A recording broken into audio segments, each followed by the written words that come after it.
विद्यार्थियों, आप सभी का बहुत बहुत स्वागत है हमारे इस चैनल पर। आप सभी हमारे साथ बने रहें और अच्छे अंक प्राप्त करने हैं तो इन सभी ऑब्जेक्टिव प्रश्नों को जरूर से जरूर बार बार देख करके याद करने की कोशिश करें। तो आज हम बढ़ते हैं, आज अनेक अध्यायों को हम देखने वाले हैं। तो आप अपनी परीक्षा की तैयारी अच्छे से करें।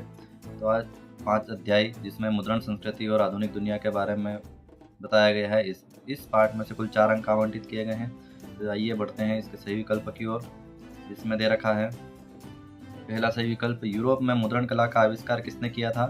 ऑप्शन दे रखे William Caxton, Johannes Gutenberg, Martin Luther या थॉमस क्रॉमवेल। तो विद्यार्थियों, इसका सही उत्तर हो जाएगा जोहान्स गुटेनबर्ग, जो कि जर्मनी का था। इन्होंने सबसे पहले मुद्रण कला का आविष्कार यूरोप में किया।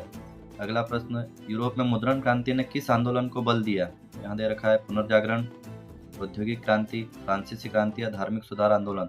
तो यूरोप में मुद्रण क्रांति ने धार्मिक सुधार आंदोलन में बहुत ज़्यादा योगदान दिया है आंदोलन में। अगला बढ़ते हैं, दे रखा है यूरोप में मुद्रण कला का प्रसार का सबसे महत्वपूर्ण परिणाम क्या था।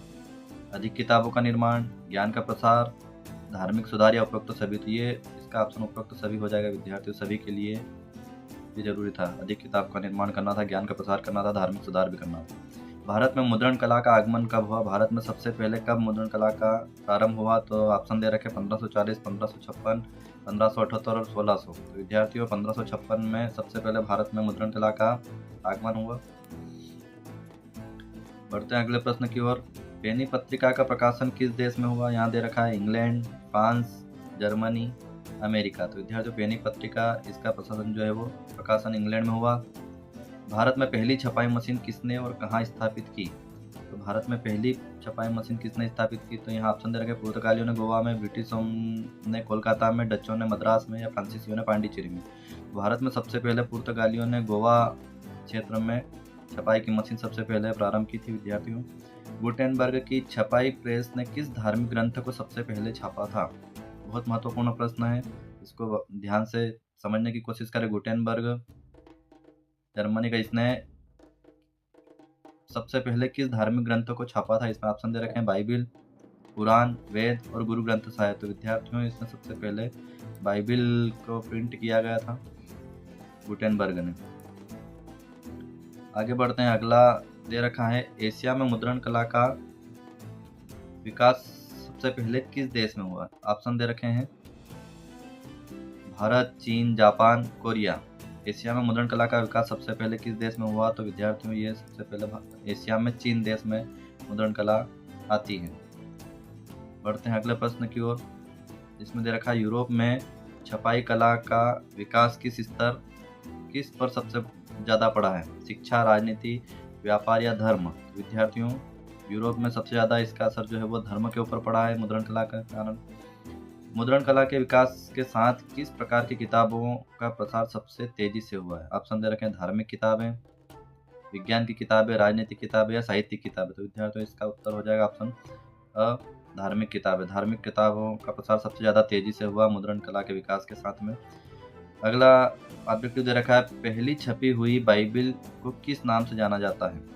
पहली बार जो बाइबिल छपी थी उस बाइबिल को किस नाम से जाना जाता है। ऑप्शन दे रखे Gutenberg Bible, Latin Bible, Vulgate Bible या किंग जेम्स बाइबिल। तो विद्यार्थी, इसको गुटेनबर्ग बाइबिल के नाम से जाना जाता है। गुटेनबर्ग ने ही इसको सबसे पहले छापा था बाइबिल को, इसलिए गुटेनबर्ग बाइबिल इसको कहा जाता है। अगला प्रश्न की ओर बढ़ते हैं, द टेम्पल ऑफ गॉड नामक पुस्तक किसने लिखी थी। ऑप्शन दे रखा है Martin Luther, Johannes Gutenberg, Richard मेरियम, Richard brother या फिर मेसियन। तो विद्यार्थी, इसका ऑप्शन हो जाएगा वो मेसियन हो जाएगा। अगला प्रश्न, भारत में सबसे पहले मुद्रण प्रेस कहाँ पर स्थापित किया गया। भारत में सबसे पहले मुद्रण प्रेस कहाँ पर स्थापित किया गया। ऑप्शन दे रखे कोलकाता, मद्रास, गोवा या मुंबई। तो सबसे पहले गोवा में पुर्तगालियों द्वारा स्थापित किया गया था मुद्रण press. Index of prohibited books किसने जारी किया। इंडेक्स ऑफ प्रोहिबिटेड बुक्स किसने जारी किया था। ऑप्शन दे रखे हैं Catholic church, Martin Luther, British सरकार या फ्रांसीसी क्रांति। तो कैथोलिक चर्च ने इस किताब को जारी किया था, इंडेक्स ऑफ प्रोहिबिटेड बुक्स। बढ़ते हैं अगले प्रश्न की ओर। मार्टिन लूथर ने मुद्रण कला का प्रयोग किसके लिए किया? मार्टिन लूथर ने मुद्रण कला का प्रयोग किसके लिए किया? धार्मिक सुधारों के लिए, औद्योगिक विकास के लिए, राजनीतिक आंदोलन के लिए, व्यापारिक गतियों के लिए। तो इसका उत्तर विद्यार्थी हो जाएगा धार्मिक सुधारों के प्रचार के लिए मार्टिन लूथर ने जो है वो मुद्रण कला का प्रयोग किया था। अब बढ़ते हैं हम इसके रिक्त स्थान की ओर, जिसमें पहला दे रखा है खालिस्तान मुद्रण की शुरुआत में दुनिया में जानकारी के प्रसार में क्रांति ला दी थी। तो यहाँ पर मुद्रण प्रेस, मुद्रण मतलब छापने की जो कला है, मुद्रण प्रेस, इसकी शुरुआत ने दुनिया में जानकारी के प्रसार में क्रांति ला दी थी। यहाँ हम लिखेंगे मुद्रण प्रेस। अगला, चीन में खालिस्तान के आविष्कार के बाद कागज का उद्योग आम हो गया। तो चीन में कागज के आविष्कार के बाद कागज का उपयोग जो है वो आम हो गया, या प्रिंटिंग के बाद में ऐसा भी कह सकते हैं, मुद्रण के बाद, मुद्रण के आविष्कार के बाद। सन 1455 में खालिस्तान ने गुटेनबर्ग प्रिंटिंग प्रेस का आविष्कार किया। तो सन 1455 में बहुत समय पहले जो है गुटेनबर्ग जर्मनी के, इसने, इनका नाम है जोहान्स गुटेनबर्ग। जोहान्स गुटेनबर्ग ने गुटेनबर्ग प्रिंटिंग प्रेस का आविष्कार किया। प्रिंटिंग प्रेस के आविष्कार ने खालिस्तान सुधार आंदोलन को प्रोत्साहित किया। प्रिंटिंग प्रेस के आविष्कार ने प्रोटेस्टेंट सुधार आंदोलन को भी प्रोत्साहित किया, मतलब जो आंदोलन होते थे धार्मिक आंदोलन, उनको प्रोत्साहित किया। अगला, औपनिवेशिक भारत में मुद्रण ने खालिस्तान और राष्ट्रीय चेतना के प्रसार में महत्वपूर्ण भूमिका निभाई है। तो औपनिवेशिक भारत में मुद्रण ने सामाजिक सुधारों और राष्ट्रीय चेतना, यहाँ पर हम लिखेंगे सामाजिक सुधारों। अब बढ़ते हैं हम अगले इसके सत्य असत्य की ओर, जिसमें पहला दे रखा है पहला मुद्रण प्रेस भारत में 1556 में पुर्तगालियों द्वारा स्थापित किया गया था। पहला मुद्रण प्रेस भारत में 1556 में पुर्तगालियों द्वारा स्थापित किया गया था। गोवा में। बिल्कुल सही ऑप्शन है विद्यार्थियों, याद रखना है, ये बहुत महत्वपूर्ण है।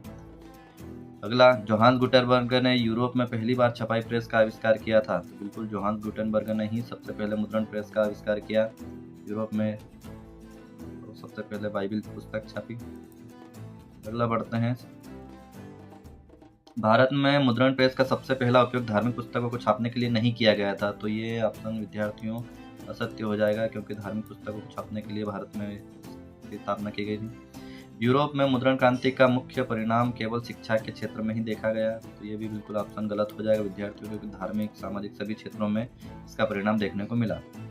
मार्टिन लूथर ने अपने विचारों का प्रसार मुद्रित पुस्तकों के माध्यम से किया। मार्टिन लूथर ने अपने विचारों का प्रसार किताबों के माध्यम से किया है। बिल्कुल सत्य ऑप्शन हो जाएगा, सत्य है।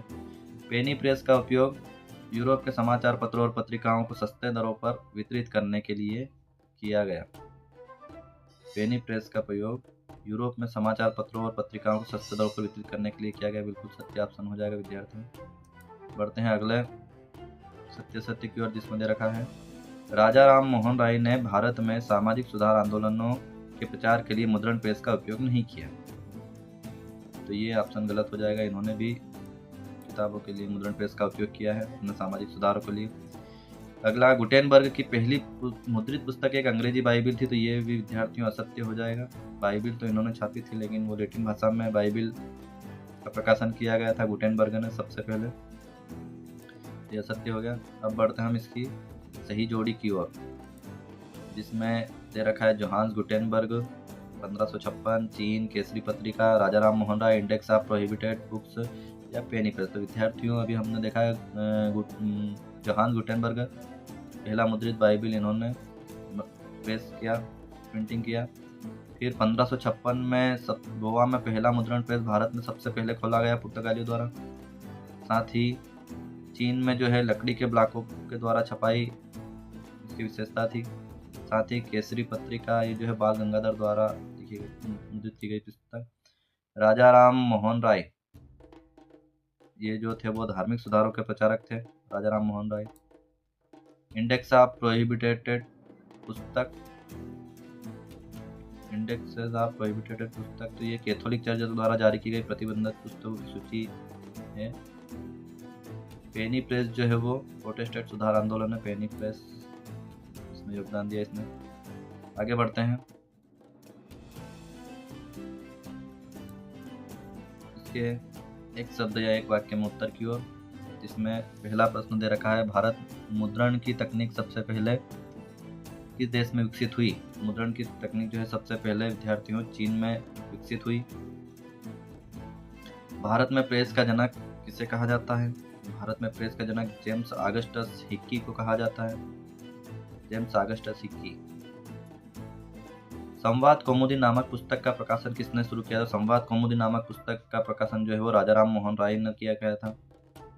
बहुत बड़े सामाजिक सुधार आंदोलन के प्रणेता रहे हैं ये राजा राम मोहन राय।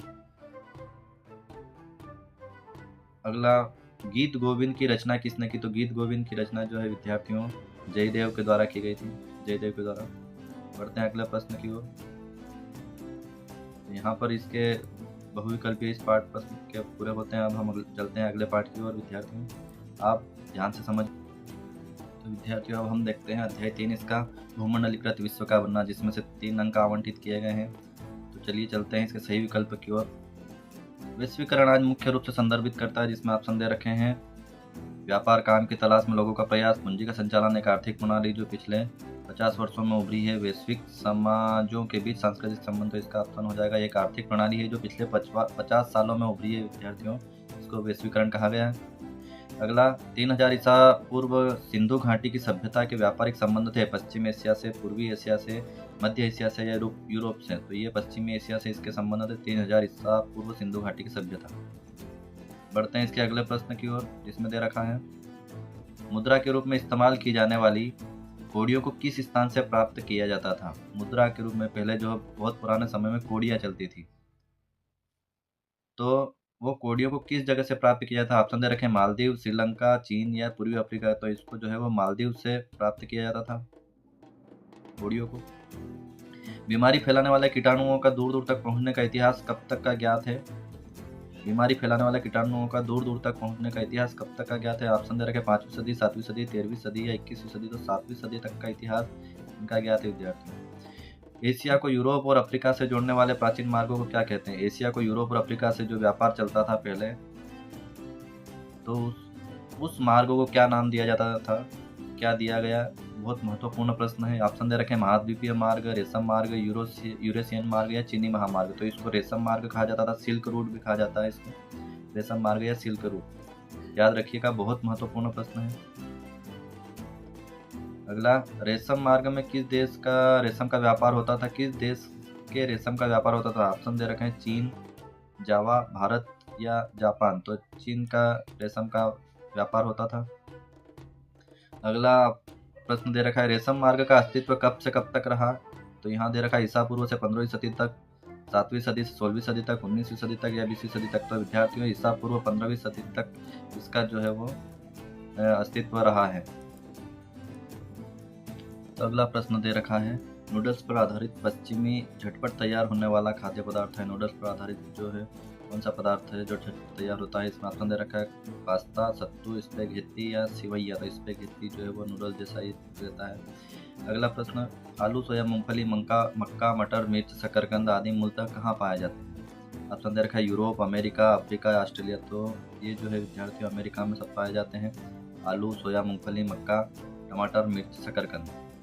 अगला, दक्षिण अमेरिका में एल डोराडो क्या है? ऑप्शन दे रखा है, वह स्थान जहाँ कोलंबस उतरा था, या जहाँ चांदी की खदानें थी, सोने का शहर या एक प्रसिद्ध दाल बाजार। तो ये जो है वो एक सोने का शहर है दक्षिण अमेरिका में एल डोराडो। बहुत महत्वपूर्ण प्रश्न है, याद रखिएगा, एल डोराडो जो है वो एक सोने का शहर है।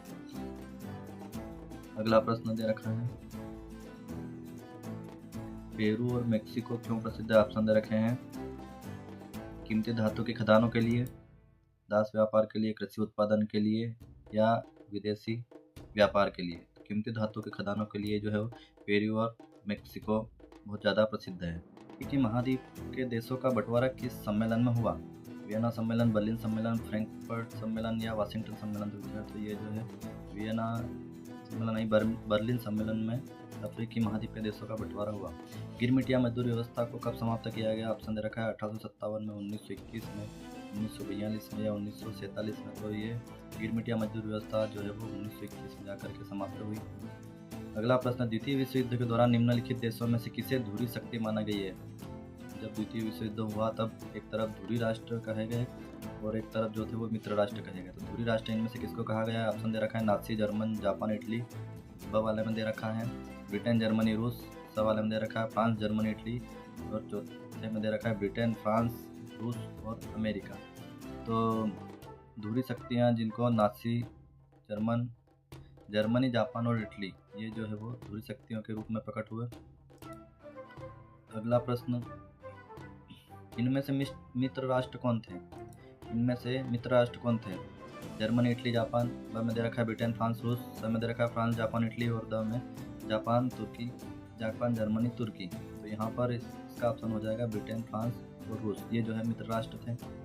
वैश्वीकरण का एक प्रमुख पहलू है, ऑप्शन दे रखे हैं औपनिवेशीकरण, विनिमय दरों में सुधार होना, आपसी प्रतिस्पर्धा, या उद्योगों का कम वेतन वाले देशों में ले जाना। तो इसका ऑप्शन आ जाएगा विद्यार्थियों आपसी प्रतिस्पर्धा, वैश्वीकरण का एक प्रमुख पहलू है। चलिए बढ़ते हैं हम इसके रिक्त स्थानों की ओर। इसमें पहला रिक्त स्थान दे रखा है क्रिस्टोफर कोलंबस ने खालिस्तान देश की खोज की। विद्यार्थियों बहुत महत्वपूर्ण प्रश्न है ये। कोलंबस ने जो है वो अमेरिका देश की खोज की थी, तो यहाँ क्रिस्टोफर कोलंबस ने यहाँ अमेरिका लिखेंगे। खालिस्तान को उपनिवेशीकरण में सहयोगी जैविक हथियार माना जाता है। तो चेचक के द्वारा उपनिवेशीकरण में इन्होंने काम किया। भारत में केनाल बस्तियों का निर्माण खालिस्तान राज्य में किया गया। तो केनाल बस्तियों का निर्माण जो है वो पंजाब राज्य में किया गया है। बढ़ते हैं अगले रिक्त स्थान की ओर। वेतन की अपेक्षा जमीन और पालतू पशुओं पर निर्भरता वाला महाद्वीप। वेतन की अपेक्षा जो ज़्यादातर जमीन और पालतू पशुओं पर निर्भर है वो महाद्वीप है वो अफ्रीका था। तो यहाँ पर लिखेंगे हम अफ्रीका महाद्वीप। एरिट्रिया खालिस्तान जगह पर स्थित है। तो एरिट्रिया जो जगह है वो पूर्वी अफ्रीका में स्थित है। हम यहाँ लिखेंगे पूर्वी अफ्रीका।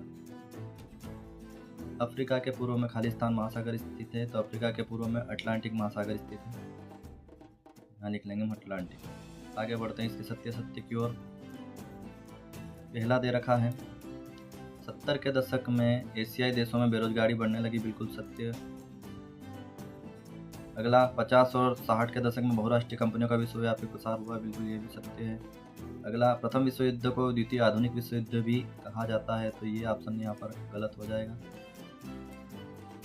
प्रथम विश्व युद्ध को द्वितीय आधुनिक विश्व युद्ध नहीं कहा गया, क्योंकि दूसरे विश्व युद्ध में आधुनिक हथियारों का प्रयोग किया गया और दूसरे विश्व युद्ध को यह संज्ञा दी गई थी, इसलिए ये ऑप्शन जो है वो असत्य हो जाएगा। प्राचीन काल से ही भारतीयों ने अपने पड़ोसियों से संबंध बना रखे थे, बिल्कुल सत्य। फ्रांस की खोज क्रिस्टोफर कोलंबस ने की। तो ये यहाँ पर असत्य हो जाएगा। अभी हमने देखा है कि क्रिस्टोफर कोलंबस ने जो है वो अमेरिका देश की खोज की है। अगला गिरमिटिया मजदूर व्यवस्था को नई दास प्रथा का नाम दिया गया। गिरमिटिया मजदूर व्यवस्था को नई दास प्रथा का नाम दिया गया, बिल्कुल सही है। गिरमिटिया मजदूर व्यवस्था को नई दास प्रथा कहा गया। अब हम बढ़ते हैं इसकी सही जोड़ी की ओर।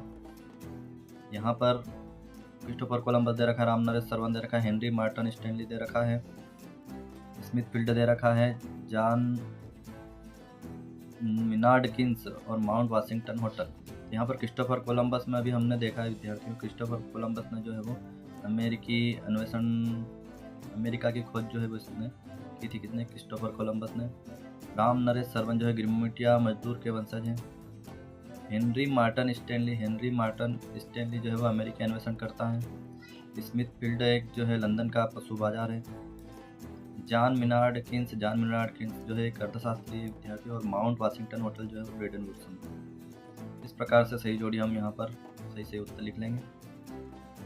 आगे बढ़ते हैं, इसके एक शब्द या एक वाक्य में उत्तर दीजिए। 3000 ईसा पूर्व सिंधु घाटी सभ्यता से जुड़ा क्षेत्र कौन सा था? तो वो जो है पश्चिम एशिया से जुड़ा हुआ था, यहाँ लिखेंगे पश्चिम एशिया। सिसली कहाँ स्थित है? सिसली जो है वो इटली में स्थित है, हम यहाँ इटली लिखेंगे। खोजे जाने वाले पूर्व लाखों सालों तक दुनिया के संपर्क में नहीं आने वाला देश कौन सा था? तो वो था अमेरिका, जो कि बाद में खोजा गया।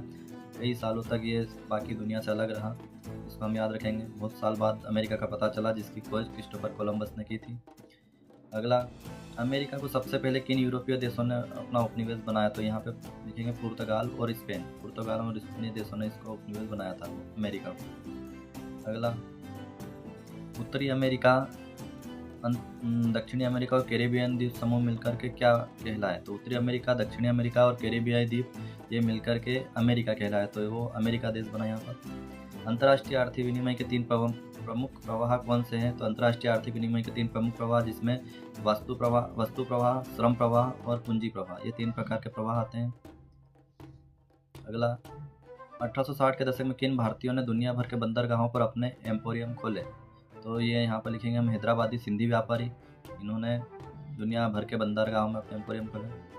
ब्रेडन वुड्स किस देश में स्थित है? ब्रेडन वुड्स जो है वो अमेरिका में स्थित है, हम यहाँ अमेरिका लिखेंगे। हिटलर ने रूस पर हमला कब किया था? तो जुलाई 1941 को रूस पर हमला करा हिटलर ने। अगला, किस गिरमुटिया मजदूर के भारतीय वंशज को नोबेल पुरस्कार मिला? तो वो है वी.एस. नाइपाल, यहाँ पर वी.एस. नाइपाल लिखेंगे हम, उनको नोबेल पुरस्कार मिला, जो कि गिरमुटिया मजदूर के वंशज हैं।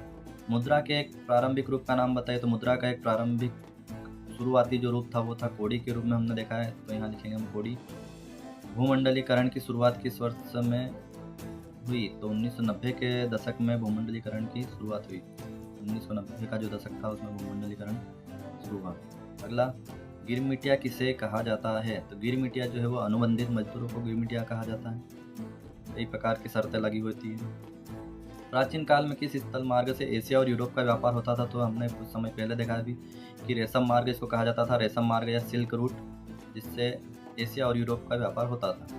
बाजार का स्वरूप विश्वव्यापी किस क्रांति के बाद हुआ? तो ये जो है औद्योगिक क्रांति के बाद में इस बाजार का स्वरूप जो है पूरे विश्व में फैल गया वैश्वीकरण के रूप में। अगला, ब्रेडन वुड्स का ऐतिहासिक सम्मेलन कहाँ एवं किस वर्ष में आयोजित किया गया? तो ये जो है अमेरिका 1944 में आयोजित किया गया। अगला, IFM का पूरा नाम क्या है? तो IFM जो है वो अंतर्राष्ट्रीय मुद्रा कोष इसको कहा जाता है।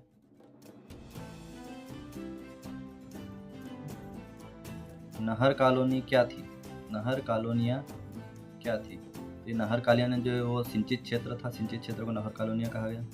कार्नाला का संबंध किससे है? तो कार्नाला जो है ब्रिटेन में मक्का पर लगाए गए एक प्रतिबंधित कानून से संबंधित है, जहाँ पर जो है वो टैक्स बढ़ा दिया गया था मक्का पर, मक्का के आयात पर रोक लगा दी, तो ब्रिटेन से संबंधित है ये। सिंधु घाटी सभ्यता के दौरान कौड़ियों का क्या उपयोग था? तो सिंधु घाटी की जो सभ्यता थी उस दौरान इसको मुद्रा के रूप में उपयोग किया जाता था, जो कौड़ियाँ होती है, करेंसी अर्थात मुद्रा के रूप में उनका उपयोग किया गया। इस प्रकार से इस पार्ट के बहुविकल्पी प्रश्न यहाँ पर पूरा होता है। अब हम बढ़ते हैं अगले पार्ट की ओर। तो विद्यार्थियों, आप सभी अपने साथी विद्यार्थियों को जरूर चैनल शेयर करें, लाइक कराएं, सब्सक्राइब कराएं। अब बढ़ते हैं हम अपने अगले अध्याय की ओर, जिसमें यूरोप में राष्ट्रवाद का उदय इतिहास का अध्याय 1। इसमें से कुल 2 अंक जो है आवंटित किए गए। चलिए बढ़ते हैं हम इसके सही विकल्प की ओर, जहाँ दे रखा है कि विश्वकोश नामक ग्रंथ की रचना किसने की? ऑप्शन दे रखा है दिदरो, नेकर, रूसो या वाल्टेयर। तो इसका ऑप्शन हो जाएगा दिदरो। दिदरो ने विश्वकोश नामक ग्रंथ की रचना की। जर्मनी में एकीकरण की आधारशिला किसने रखी? नेपोलियन III, विलियम प्रथम, बिस्मार्क या नेपोलियन बोनापार्ट। तो नेपोलियन बोनापार्ट ने जर्मनी में एकीकरण की आधारशिला रखी थी। अगला, राष्ट्रवाद को चित्रों के माध्यम से दर्शाने वाला फ्रांसीसी कलाकार कौन है? ऑप्शन दे रखा है एमैनुएल टू, हैब्सबर्ग, फ्रेडरिक सारियो या मेटरसिनी। तो यहाँ पर ऑप्शन जो है फ्रेडरिक सारियो सही हो जाएगा। इसने 4 चित्रों की श्रृंखला प्रस्तुत की थी। राष्ट्रवाद को दर्शाने वाली फ्रांसीसी कलाकार था, बिल्कुल याद रखेंगे, बहुत महत्वपूर्ण प्रश्न है ये, फ्रेडरिक सारियो कौन था। अगला, आंखों पर पट्टी बांधे हुए और तराजू लिए महिला किस बात का प्रतीक है? ऑप्शन दे रखे हैं न्याय, स्वतंत्रता, शांति या साक्षरता। तो ये जो है न्याय का प्रतीक थी, आंखों पर पट्टी बांधे और तराजू लिए हुए महिला। चलिए अब बढ़ते हैं हम इसके रिक्त स्थान की ओर, जहाँ पहला रिक्त स्थान दे रखा है, ये राष्ट्रवाद की पहली अभिव्यक्ति सन खालिस्तान में फ्रांसीसी क्रांति के साथ हुई। तो 1789 में फ्रांसीसी क्रांति की शुरुआत के साथ में शुरू होता है, यहाँ लिखेंगे 1790। 1804 की नागरिक संहिता, जिसे आमतौर पर नेपोलियन संहिता के नाम से भी जाना जाता है, हम यहाँ लिखेंगे नेपोलियन संहिता। 1804 में जो नागरिक संहिता बनी उसको नेपोलियन संहिता के नाम से भी जाना जाता है। फ्रांस का झंडा खालिस्तान है, तो फ्रांस का झंडा जो है वो तिरंगा है। राइनलैंड का डाकिया खालिस्तान को कहा गया। तो राइनलैंड का डाकिया विद्यार्थियों नेपोलियन को कहा गया, बहुत महत्वपूर्ण प्रश्न है। राइनलैंड का डाकिया नेपोलियन को कहा गया। अगला प्रश्न, पूर्वी और मध्य यूरोप के जमींदारों जागीरदारों की जमीनों पर खेती खालिस्तान करते थे, तो भूदास करते थे, यहाँ भूदास लिखेंगे। कपड़े मापने का पैमाना खालिस्तान था, तो पहले जो है उस समय कपड़े मापने का पैमाना एल था वहाँ पर। वियना की संधि के बाद फ्रांस में खालिस्तान राजवंश की सत्ता स्थापित हुई। वियना की संधि होती है, उसके बाद में बुर्बो राजवंश लुई 16 यहाँ पर बैठता है, बुर्बो राजवंश की स्थापना होती है। अगला, उदारवादी राष्ट्रवादी मुख्यतः खालिस्तान की आज़ादी चाहते थे। तो उदारवादी राष्ट्रवादी मुख्यतः प्रेस की जो है वो आज़ादी चाहते थे, प्रेस। अगला, यंग इटली की स्थापना खालिस्तान ने की थी। तो यंग इटली की स्थापना जो है मेस्सिनी ने की थी, यहाँ पर मेस्सिनी लिखेंगे, ये भी प्रश्न महत्वपूर्ण है। फ्रांस की दूसरी क्रांति खालिस्तान में हुई। तो फ्रांस की दूसरी क्रांति 1830 में हुई, सभी याद रखेंगे। चलिए बढ़ते हैं हम आगे इसके अगले खालिस्तान की ओर। जर्मनी संघ का सबसे बड़ा क्षेत्र खालिस्तान था।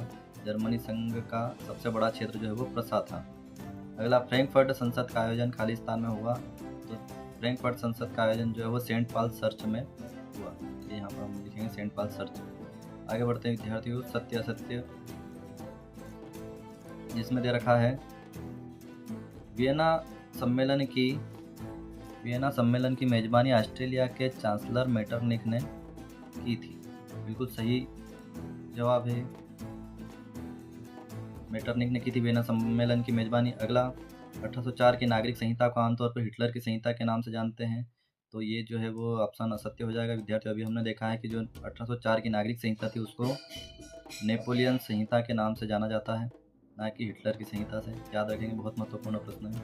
लाल टोपी, तिरंगा और कलगी स्वतंत्रता और गणतंत्र के चिन्ह थे, सत्य है। अगला, उदारवादी सभी को मताधिकार के पक्ष में थे। उदारवादी सभी को मताधिकार के पक्ष में थे, तो ये गलत हो जाएगा, यहाँ पर ये नहीं चाहते थे। जर्मनी संघ 39 भागों में विभाजित था, बिल्कुल सत्य ऑप्शन है। जर्मनी संघ जो है वो 39 भागों में विभाजित था। अगला, पोलनेस और माजुरका का संबंध पोलैंड से है, तो ये पोलैंड से ही संबंधित है, पोलनेस और माजुरका। यूरोप में महिला और पुरुषों के बीच कोई भेदभाव नहीं किया जाता था। यूरोप में महिला और पुरुषों के बीच कोई भेदभाव नहीं किया जाता, ये हो जाएगा सत्य विद्यार्थियों। यहाँ पर महिलाओं पर से भेदभाव किया जाता था।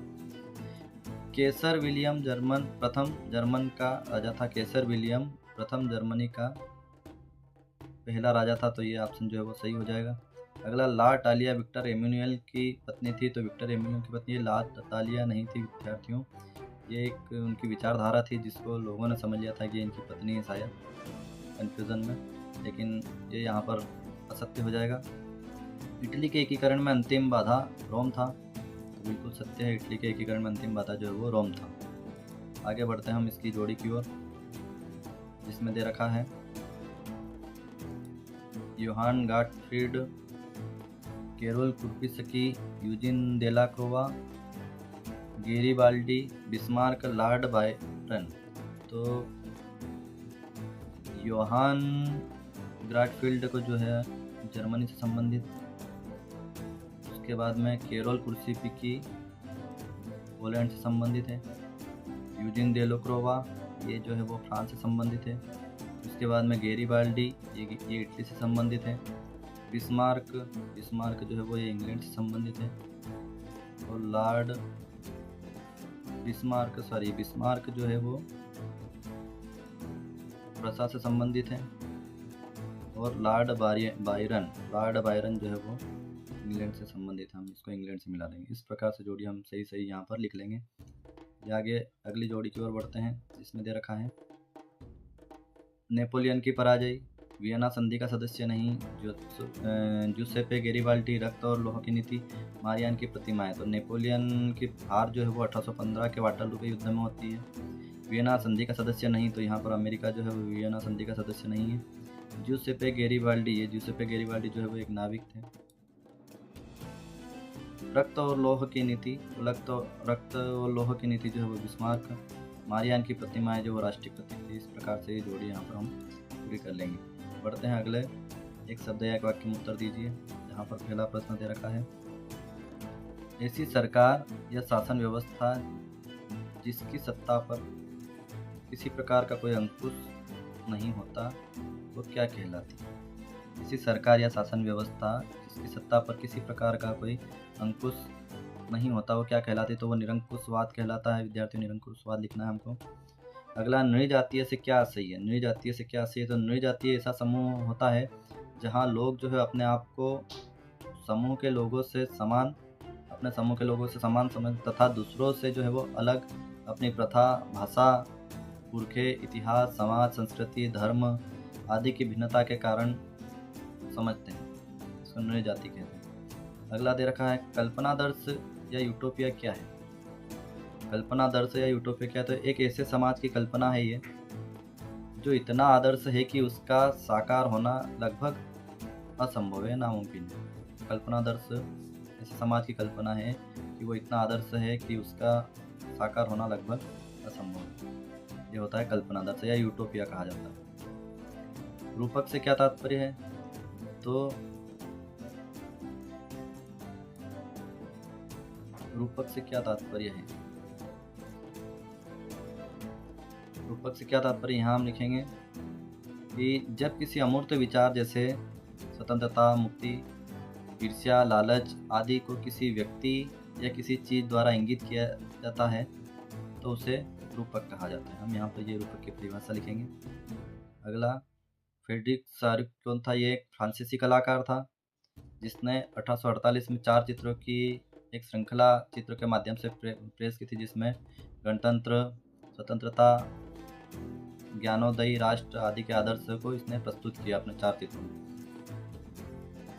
अगला नेपोलियन बोनापार्ट कौन था, तो ये जो है फ्रांस का एक महान सेना नायक था जिसके नेतृत्व में फ्रांस ने जो अनेक विजय प्राप्त की। बाद में उसे फ्रांस का पहला सम्राट घोषित किया गया नेपोलियन बोनापार्ट को। उसके द्वारा उदारवादी शासन व्यवस्था के लिए बनाई गई आचार संहिता जो है वो प्रसिद्ध है, जिसको नेपोलियन संहिता के नाम से जाना जाता है, बहुत महत्वपूर्ण है।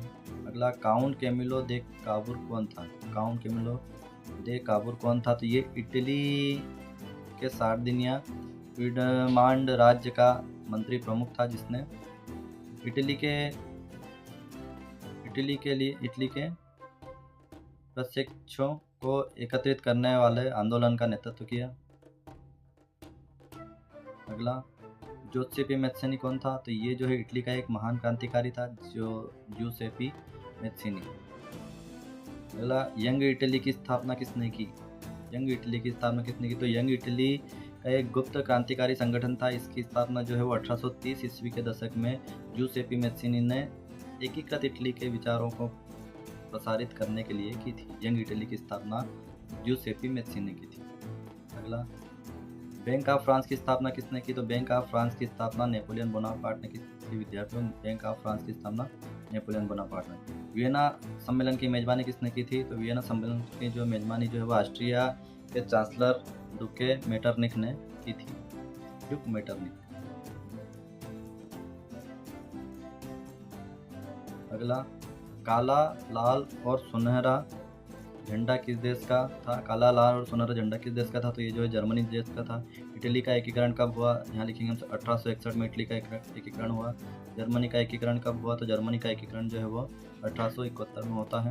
हम बढ़ते हैं आगे अगले विद्यार्थियों। अब हम चलते हैं राजनीति के अध्याय एक, सत्ता की साझेदारी, जिसमें से 2 अंक आवंटित किए गए हैं।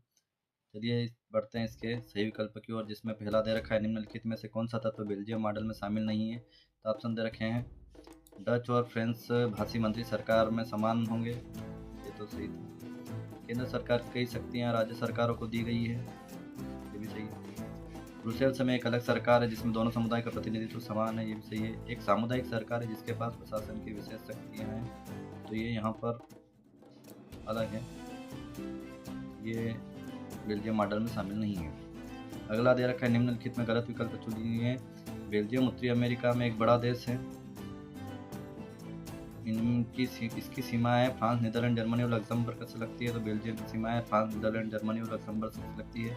इसकी आबादी 1 करोड़ से थोड़ी ज़्यादा है, बिल्कुल ये भी सही है। इस छोटे से देश की जातीय संरचना बहुत जटिल है, बहुत अलग अलग प्रकार की जातियाँ यहाँ रहती है। यहाँ पर ये ऑप्शन गलत अलग होता है। बेल्जियम उत्तरी अमेरिका का एक बड़ा देश नहीं है, ये जो है वो यूरोप का एक बड़ा देश है। यहाँ पर ये वाला ऑप्शन गलत हो जाएगा। अगला प्रश्न, बेल्जियम की जातीय संरचना के संबंध में निम्नलिखित में से कौन सा कथन सही है। 59% लोग फ्लेमिश क्षेत्र में रहते हैं और डच भाषा बोलते हैं। बिल्कुल यही सही है यहाँ पर। बाकी वालोनिया क्षेत्र में रहने वाले 30% लोग फ्रेंच बोलते हैं, 10% बेल्जियम के लोग जर्मन बोलते हैं, 1% बेल्जियम के लोग रूसी बोलते हैं। ये ऑप्शन गलत है। 59% फ्लेमिश क्षेत्र में जो लोग रहते हैं और वो भाषा बोलते हैं डच। ये वहाँ के लिए ऑप्शन सही है, बेल्जियम के लिए। लोकतंत्र के लिए आवश्यक है क्या है? धन, बल, स्वतंत्र और निष्पक्ष चुनाव, अशिक्षा और निरंकुशता। तो लोकतंत्र के लिए सबसे ज़्यादा जरूरी होता है वो स्वतंत्र और निष्पक्ष चुनाव होता है, सबसे ज़्यादा महत्वपूर्ण, याद रखना है। यूरोपीय संघ का मुख्यालय कहाँ पर है? यूरोपीय संघ का मुख्यालय कहाँ? भारत, पाकिस्तान, जापान और ब्रुसेल्स। तो ब्रुसेल्स जो छोटा सा शहर है और उसको यूरोपीय संघ का मुख्यालय बनाया गया है। निम्नलिखित में से कौन श्रीलंका का एक जाति समूह है? ईसाई और तमिल, बौद्ध और हिंदू, सिंहल और तमिल, सिंहल और ईसाई। तो सिंहल और तमिल लोग जो है वो श्रीलंका में जाति समूह है। सिंहल को श्रीलंका की आधिकारिक भाषा के रूप में कब मान्यता मिली? ऑप्शन दे रखे हैं 1954 में, 1955 में, 1956 में या 1958 में। तो विद्यार्थी इसका ऑप्शन होगा 1956 में आधिकारिक भाषा के रूप में सिंहल भाषा को मान्यता मिली। श्रीलंका में गृह युद्ध की समाप्ति किस वर्ष में? बहुत महत्वपूर्ण प्रश्न है। ऑप्शन दे रखे हैं 2002, 2007, 2009 या 2011। तो इसका सही उत्तर हो जाएगा वो 2009। निम्नलिखित में से श्रीलंका के अधिकांश लोग कौन सी भाषा बोलते हैं? ऑप्शन दे रखे हैं संस्कृत, सिंहली, हिंदी या तमिल। तो ये जो है सिंहली भाषा बोलते हैं। श्रीलंका के अधिकांश लोग सिंहली भाषा को बोलते हैं। अगला बढ़ते हैं हम रिक्त स्थान की ओर, जिसमें दे रखा है ऑप्शन बेल्जियम खालिस्तान महाद्वीप का एक छोटा सा देश से। तो बेल्जियम जो है वो यूरोप महाद्वीप का एक छोटा सा देश है, याद रखना है। श्रीलंका में गृह युद्ध वर्ष खालिस्तान में समाप्त हुआ, अभी हमने देखा है 2009 में इसकी समाप्ति हुई थी। बेल्जियम में सामुदायिक सरकार का चुनाव खालिस्तान के आधार पर किया जाता है। तो बेल्जियम में सामुदायिक सरकार का चुनाव जो है वो भाषा के आधार पर किया जाता है। श्रीलंका की राजधानी खालिस्तान है, तो श्रीलंका की राजधानी कोलंबो है, तो याद रखना है। श्रीलंका की राजभाषा खालिस्तान है, श्रीलंका की राजभाषा जो है वो सिंहली भाषा है। भारत में सर्वोच्च न्यायालय के मुख्य न्यायाधीश की नियुक्ति खालिस्तान करते हैं। तो भारत में सर्वोच्च न्यायालय के मुख्य न्यायाधीश की नियुक्ति जो है वो राष्ट्रपति करते हैं, यहाँ राष्ट्रपति लिखेंगे। आगे बढ़ते हैं हम इसके सत्य असत्य की ओर, जिसमें पहला दे रखा है बेल्जियम यूरोप का एक छोटा सा देश है, सही ऑप्शन हो जाएगा। श्रीलंका स्वतंत्र राष्ट्र 1948 में बना, ये भी सही हो जाएगा। श्रीलंका एक द्वीप राष्ट्र है, यह तमिलनाडु के दक्षिण पूर्वी तट से कुछ किलोमीटर की दूरी पर स्थित है, बिल्कुल सही है। भारत के दक्षिण में, ये तमिलनाडु के पास में स्थित है श्रीलंका द्वीप। बेल्जियम रूस का एक छोटा सा देश है, इसकी सीमाएं फ्रांस, नीदरलैंड, जर्मनी और लग्जमबर्ग से मिलती है। तो ये ऑप्शन जो है वो गलत हो जाएगा, क्योंकि बेल्जियम अभी हमने देखा है वो यूरोप का एक छोटा सा देश है। श्रीलंका में सिंहली को एकमात्र आधिकारिक भाषा के रूप में मान्यता दी गई थी, बिल्कुल सही जवाब है, सिंहली को एकमात्र भाषा के रूप में मान्यता दी गई थी। सत्ता के ऊर्ध्वाधर विभाजन में सत्ता को विभिन्न स्तरों पर सरकारों के बीच साझा किया जा सकता है। तो ये ऑप्शन भी जो है वो सत्य हो जाएगा। इस प्रकार से सत्य सत्य पूर्णतः हम बढ़ते हैं इसकी सही जोड़ी की ओर, जहाँ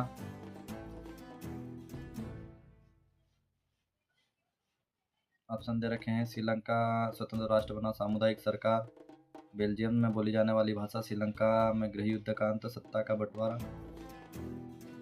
आदि। तो यहाँ पर जो है वो श्रीलंका स्वतंत्र राष्ट्र कब बना? तो ये 1948 में श्रीलंका जो है स्वतंत्र राष्ट्र बनता है।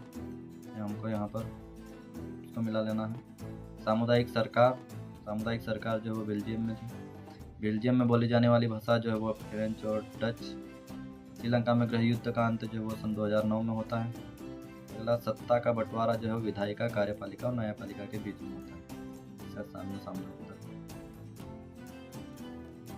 अब हम देखते हैं एक वाक्य में उत्तर दीजिए, जिसमें पहला दे रखा है श्रीलंका की आबादी में सबसे बड़ा हिस्सा किस समुदाय का है? तो वो जो है वो सिंहली समुदाय का यहाँ पर सबसे बड़ा हिस्सा है, यहाँ पर सिंहली लिखेंगे। अगला, सत्ता के लिए पार्टियां आपस में क्या करती है? तो सत्ता के लिए पार्टियां आपस में गठबंधन करती है और सरकार बनाती है। आगे बढ़ते हैं। श्रीलंका किस महाद्वीप में स्थित है? श्रीलंका जो है वो एशिया महाद्वीप में स्थित है, भारत के दक्षिण में। केंद्र राज्य संबंध किस अनुसूची में वर्णित है? तो 11वीं अनुसूची में इनका वर्णन किया गया। केंद्र राज्य संबंध के बारे में जो अनुसूची है 11वीं अनुसूची। श्रीलंका का राज धर्म क्या है? श्रीलंका का राज धर्म जो बौद्ध धर्म है, थेरवाद भी इसको कहा जाता है। अगला, श्रीलंका में श्रीलंका को एकमात्र आधिकारिक भाषा के रूप में मान्यता देने के लिए अधिनियम कब पारित किया गया था? तो ये ऑप्शन लिखेंगे हम उत्तर यहाँ पर 1956 में इसको लागू किया गया। तो अब हम बढ़ते हैं इसके अगले अध्याय की ओर, अध्याय 2 संघवाद, जिसमें से कुल 4 अंक आवंटित किए गए हैं। संघवाद आप सभी अपने मित्रों को जरूर शेयर करें। परीक्षा के लिए बहुत महत्वपूर्ण ऑब्जेक्टिव प्रश्न की श्रृंखला है ये, सभी अच्छे से देखें, बार बार देख करके समझ करके याद करके जाएं। 30 नंबर के ऑब्जेक्टिव आने वाले हैं, जिसमें से आपको बहुत ज़्यादा मदद करने वाले हैं। बढ़ते हैं इसके सही विकल्प की ओर, जहाँ दे रखा है राज्य पुनर्आयोग गठन की स्थापना हुई थी। ऑप्शन दे रखे हैं 22 सितंबर 1953, 22 दिसंबर 1954, 22 दिसंबर 1955 या 22 दिसंबर 1956। तो ये जो है 22 दिसंबर 1953 को इसकी स्थापना हुई थी। संविधान का रक्षक कहा जाता है। ऑप्शन दे रखे राष्ट्रपति को, सर्वोच्च न्यायालय को, प्रधानमंत्री को या कानून मंत्री को। तो सर्वोच्च न्यायालय को संविधान का रक्षक कहा जाता है। अगला देखते हैं, इसमें दे रखा है प्रश्न, केंद्र और राज्य सरकारें दोनों कानून बना सकती है। केंद्र और राज्य सरकारें दोनों कानून बना सकती हैं। जिस कौन सी सूची में? संघीय सूची दे रखा है, राज्य सूची दे रखा है, सुरक्षा सूची दे रखा है, समवर्ती सूची दे रखा है। तो समवर्ती सूची वो होती है जिसमें दोनों सरकार मिलकर के कानून बनाती है। शिक्षा किस सूची का विषय है? शिक्षा जो है वो ऑप्शन दे रखा है राज्य सूची, संघ सूची, समवर्ती सूची। तो समवर्ती सूची से संबंधित शिक्षा। ग्रामीण स्थानीय सरकार किस नाम से लोकप्रिय है? ग्रामीण स्थानीय सरकार किस नाम से जानी जाती है? तो ऑप्शन दे रखे हैं जिला पंचायत, जिला परिषद, पंचायत समिति, पंचायती राज या नगर पालिका। तो पंचायती राज के रूप में ये प्रसिद्ध है, लोकप्रिय है। अगला प्रश्न दे रखा है संघ सूची का विषय नहीं है। मुद्रा, बैंकिंग, विदेशी मामले या कानून और व्यवस्था। तो कानून व्यवस्था जो है वो संघ सूची का विषय नहीं है, ये राज्य सूची का। अगला अब बढ़ते हैं हम इसके रिक्त स्थान की ओर, जिसमें दे रखा है पहला भारतीय संविधान ने भारत के राज्यों को खालिस्तान घोषित किया, तो इसको संघ घोषित किया, संघ कहा गया। भारतीय संविधान में भाषाओं को खालिस्तान अनुसूची में रखा गया, तो 8वीं अनुसूची में रखा गया है। 13वां संविधान संशोधन खालिस्तान पर आधारित हो। 73वां संविधान संशोधन जो है वो त्रिस्तरीय पंचायती राज व्यवस्था पर आधारित है, ये हम यहाँ पर लिखेंगे। अगला बढ़ते हैं नगर निगम का मुखिया। नगर निगम का मुखिया खालिस्तान होता है, तो नगर निगम का मुखिया जो है वो महापौर होता है। ग्राम पंचायत का मुखिया खालिस्तान होता है। ग्राम पंचायत का मुखिया जो होता है उसको सरपंच कहा जाता है, हम यहाँ पर लिखते हैं सरपंच। देखते हैं हम इसके सत्य और असत्य। यहाँ लिखा है भारत 28 राज्य और 10 केंद्र शासित राज्य है, तो ये ऑप्शन जो वो असत्य हो जाएगा। 28 राज्य और 8 केंद्र शासित प्रदेश है। अगला दे रखा है समवर्ती सूची में सिंथियाना विषय सम्मिलित है, तो ये भी जो है वो असत्य हो जाएगा, क्योंकि समवर्ती सूची में जो है कुल 52 विषय शामिल किए गए हैं। ग्राम पंचायत का मुखिया पंच होता है, ये ऑप्शन भी जो है गलत है, क्योंकि ग्राम पंचायत का मुखिया जो है वो सरपंच कहलाता है। संविधान का रक्षक कार्यपालिका है, तो संविधान का रक्षक कार्यपालिका, ये ऑप्शन भी असत्य हो जाएगा, क्योंकि इसका रक्षक जो है वो न्यायपालिका है। भारत देश 1950 में स्वतंत्र हुआ, तो ये भी जो है वो असत्य हो जाएगा, क्योंकि भारत जो है 1947 में आज़ाद होता है। सारे असत्य हैं इसमें। अब बढ़ते हैं सही जोड़ी की ओर, जहाँ दे रखा है संघ सूची, राज्य सूची, समवर्ती सूची, नगर निगम और ग्राम पंचायत। तो संघ सूची के अंतर्गत जो है वो संचार आता है। राज्य सूची के अंतर्गत जो है वो कृषि आती है, राज्य सूची के अंतर्गत कृषि। समवर्ती सूची में शिक्षा आ जाती है। नगर निगम महापौर रहता है, ग्राम पंचायत में पंच रहता है। इस प्रकार से सही जोड़ी हम बना लेंगे। अब एक वाक्य में उत्तर दीजिए। प्रश्न दे रखा है कार्यपालिका और विधायिका द्वारा बनाए गए कानून पर अंकुश कौन रखता है? तो इस पर अंकुश रखने का काम जो है वो न्यायपालिका करती है। अगला प्रश्न दे रखा है स्थानीय शासन वाली कौन कौन सी संस्थाएं शहरों में काम करती है? तो शहरों में काम करने वाली स्थानीय शासन की व्यवस्था जो है वो नगर पालिका और नगर निगम करती है। यहाँ नगर पालिका और नगर निगम लिख लेंगे। अगला प्रश्न एकात्मक शासन व्यवस्था किसे कहते हैं? तो एकात्मक शासन व्यवस्था ऐसी व्यवस्था जिसमें शासन का एक ही स्तर होता है, उसको एकात्मक शासन व्यवस्था कहते हैं। पार्टियां सत्ता के लिए आपस में क्या करती है? पार्टियां जो है वो सत्ता के लिए आपस में गठबंधन करती है, हम लिखेंगे गठबंधन। अगला दे रखा है संघवाद क्या है। तो संघवाद सरकार की ऐसी प्रणाली है जिसमें सत्ता के एक केंद्रीय प्राधिकरण और देश की विभिन्न घटक इकाइयों के बीच जो है वो विभाजित होती है। ये होता है संघवाद। तो अब बढ़ते हैं हम अपने अगले अध्याय की ओर, जो कि अध्याय 3 है, जाति धर्म और लैंगिक मसले, जिसमें से कुल 2 अंक आवंटित किए गए। तो विद्यार्थी चलो हम चलते हैं इसके बहुविकल्पीय प्रश्नों की ओर, जिसमें दे रखा है इनमें से कौन लोकतंत्र के मार्ग में बाधक है। जातिवाद, शिक्षा, जागरूकता या स्वतंत्रता। तो जातिवाद सबसे ज्यादा बाधक है। संविधान का रक्षक कहा जाता है राष्ट्रपति को, सर्वोच्च न्यायालय को, प्रधानमंत्री को या कानून मंत्री को। तो सर्वोच्च न्यायालय को संविधान का रक्षक के रूप में जाना जाता है। भारत में महिलाओं के लिए आरक्षण है लोकसभा में, राज्यसभा में, विधानसभा में या पंचायती राज व्यवस्था में। तो पंचायती राज व्यवस्था में महिलाओं को आरक्षण दिया गया हमारे यहाँ। कौन सा मामला पारिवारिक कानून से संबंधित है। विवाह और तलाक, दत्तक ग्रहण, वंशानुक्रम या उपरोक्त सभी। तो ये सभी जो है वो पारिवारिक कानून से संबंधित हैं। अगला बढ़ते हैं हम। धर्म और राजनीति को अलग नहीं किया जा सकता, यह कथन किसका है। तो ये कथन जो है वो महात्मा गांधी का है। महात्मा गांधी जी ने कहा था कि धर्म और राजनीति को अलग नहीं किया था, पर यहाँ धर्म का मानना उनका अलग था। धर्म नियम कानून से संबंधित। अगला, रिक्त स्थान की पूर्ति कीजिए। खाली स्थान पर आधारित सामाजिक विभाजन सिर्फ भारत में ही है। तो इसमें आएगा जातिवाद। जातिवाद पर आधारित सामाजिक विभाजन केवल भारत में ही है। जब एक धर्म के विचारों को दूसरे से श्रेष्ठ माना जाता है तो उसे सांप्रदायिकता कहते हैं। यहाँ लिखेंगे सांप्रदायिकता। एक धर्म के विचारों को दूसरों से श्रेष्ठ माना जाता है तो उसे सांप्रदायिकता कहते हैं। 73वां संविधान संशोधन खालिस्तान पर आधारित है। तो ये त्रिस्तरीय पंचायती राज व्यवस्था पर आधारित है। राष्ट्रपिता के नाम से जाना जाता है तो किसको जाना जाता है। महात्मा गांधी को। ज्योतिबा फुले भारत के खालिस्तान थे। ये समाज सुधारक थे बहुत बड़े, ज्योतिबा फुले। अब हम देखते हैं सत्य असत्य, जिसमें पहला दे रखा है घरेलू हिंसा कानून अपराध है, सत्य है। भारत का संविधान धर्मनिरपेक्ष है, ये भी जो है वो सत्य है, धर्मनिरपेक्ष संविधान। भारतीय संविधान समानता पर आधारित है, तो ये भी जो है वो सत्य है, सभी को समान अधिकार देता है। अगला, भारत की प्रथम महिला राष्ट्रपति इंदिरा गांधी है। इंदिरा गांधी थी, तो ये जो है वो ऑप्शन गलत हो जाएगा विद्यार्थियों, क्योंकि भारत की पहली महिला राष्ट्रपति प्रतिभा पाटिल थी। ये प्रधानमंत्री थी इंदिरा गांधी। भारत देश 1950 में स्वतंत्र हुआ, तो ये ऑप्शन भी जो है वो असत्य हो जाएगा। 1947 में भारत आज़ाद होता है। अगला दे रखा प्रतिभा पाटिल भारत की प्रथम महिला प्रधानमंत्री थी, तो ये भी असत्य हो जाएगा क्योंकि ये राष्ट्रपति थी। अगला बढ़ते हैं हम इसकी जोड़ी की ओर। इसमें दे रखा है ओलंपिक गेम, सिंहली समुदाय जाति को समुदाय का मुख्य आधार मानने वाला व्यक्ति, धर्म को समुदाय का मुख्य आधार मानने वाला व्यक्ति और पितृप्रधान समाज। तो यहाँ पर ओलंपिक गेम जो है वो मेक्सिको सिटी में होते हैं, यहाँ पर से मेक्सिको सिटी को मिलाएंगे। सिंहली समुदाय जो है वो श्रीलंका में था। जाति को समुदाय का आधार मानने वाला व्यक्ति जो है वो सामुदायिक होता है, और धर्म को समुदाय का मुख्य आधार मानने वाला व्यक्ति सांप्रदायिक होता है, और पितृप्रधान समाज जो है वो भारतीय समाज है।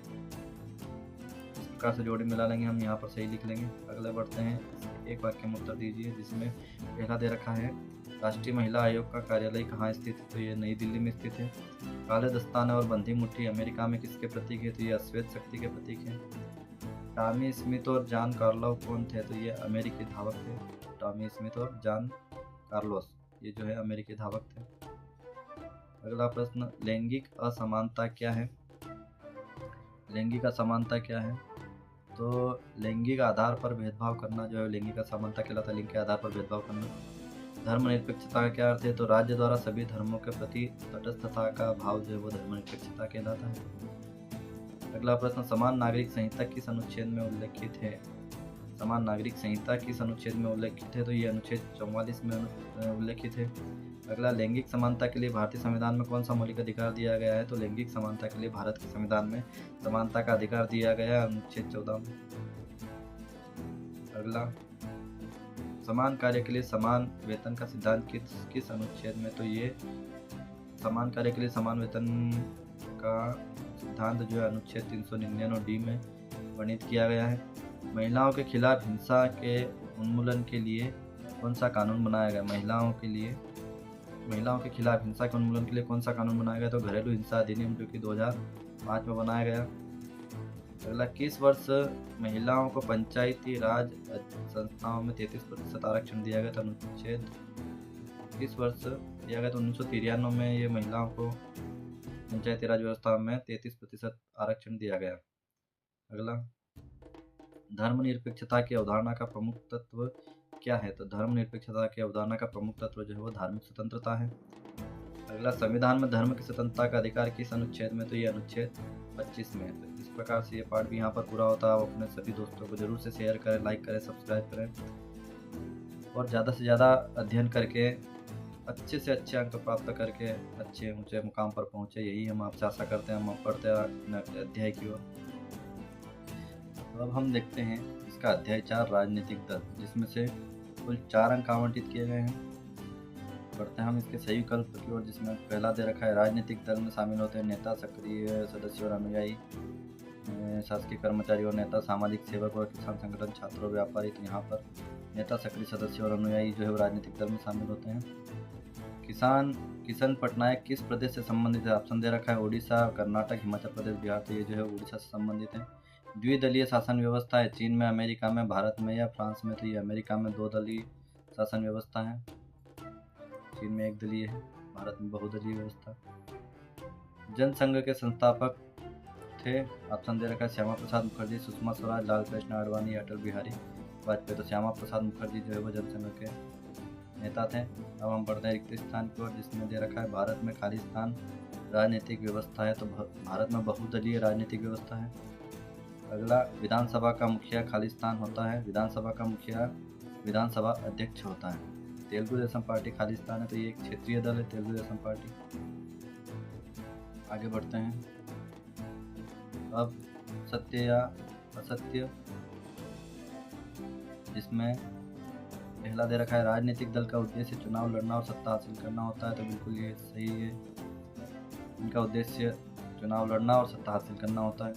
भारत में दीवार लेखन पर चुनाव आयोग द्वारा रोक लगा दी गई है। तो ये असत्य है, अभी कोई रोक नहीं है, दीवार लेखन किया जाता है चुनाव में। नेता, सक्रिय सदस्य, समर्थक राजनीतिक दल के हिस्से हैं। बिल्कुल सत्य है, अभी देखा हमने, नेता, सक्रिय सदस्य और समर्थक राजनीतिक दल के हिस्से माने जाते हैं।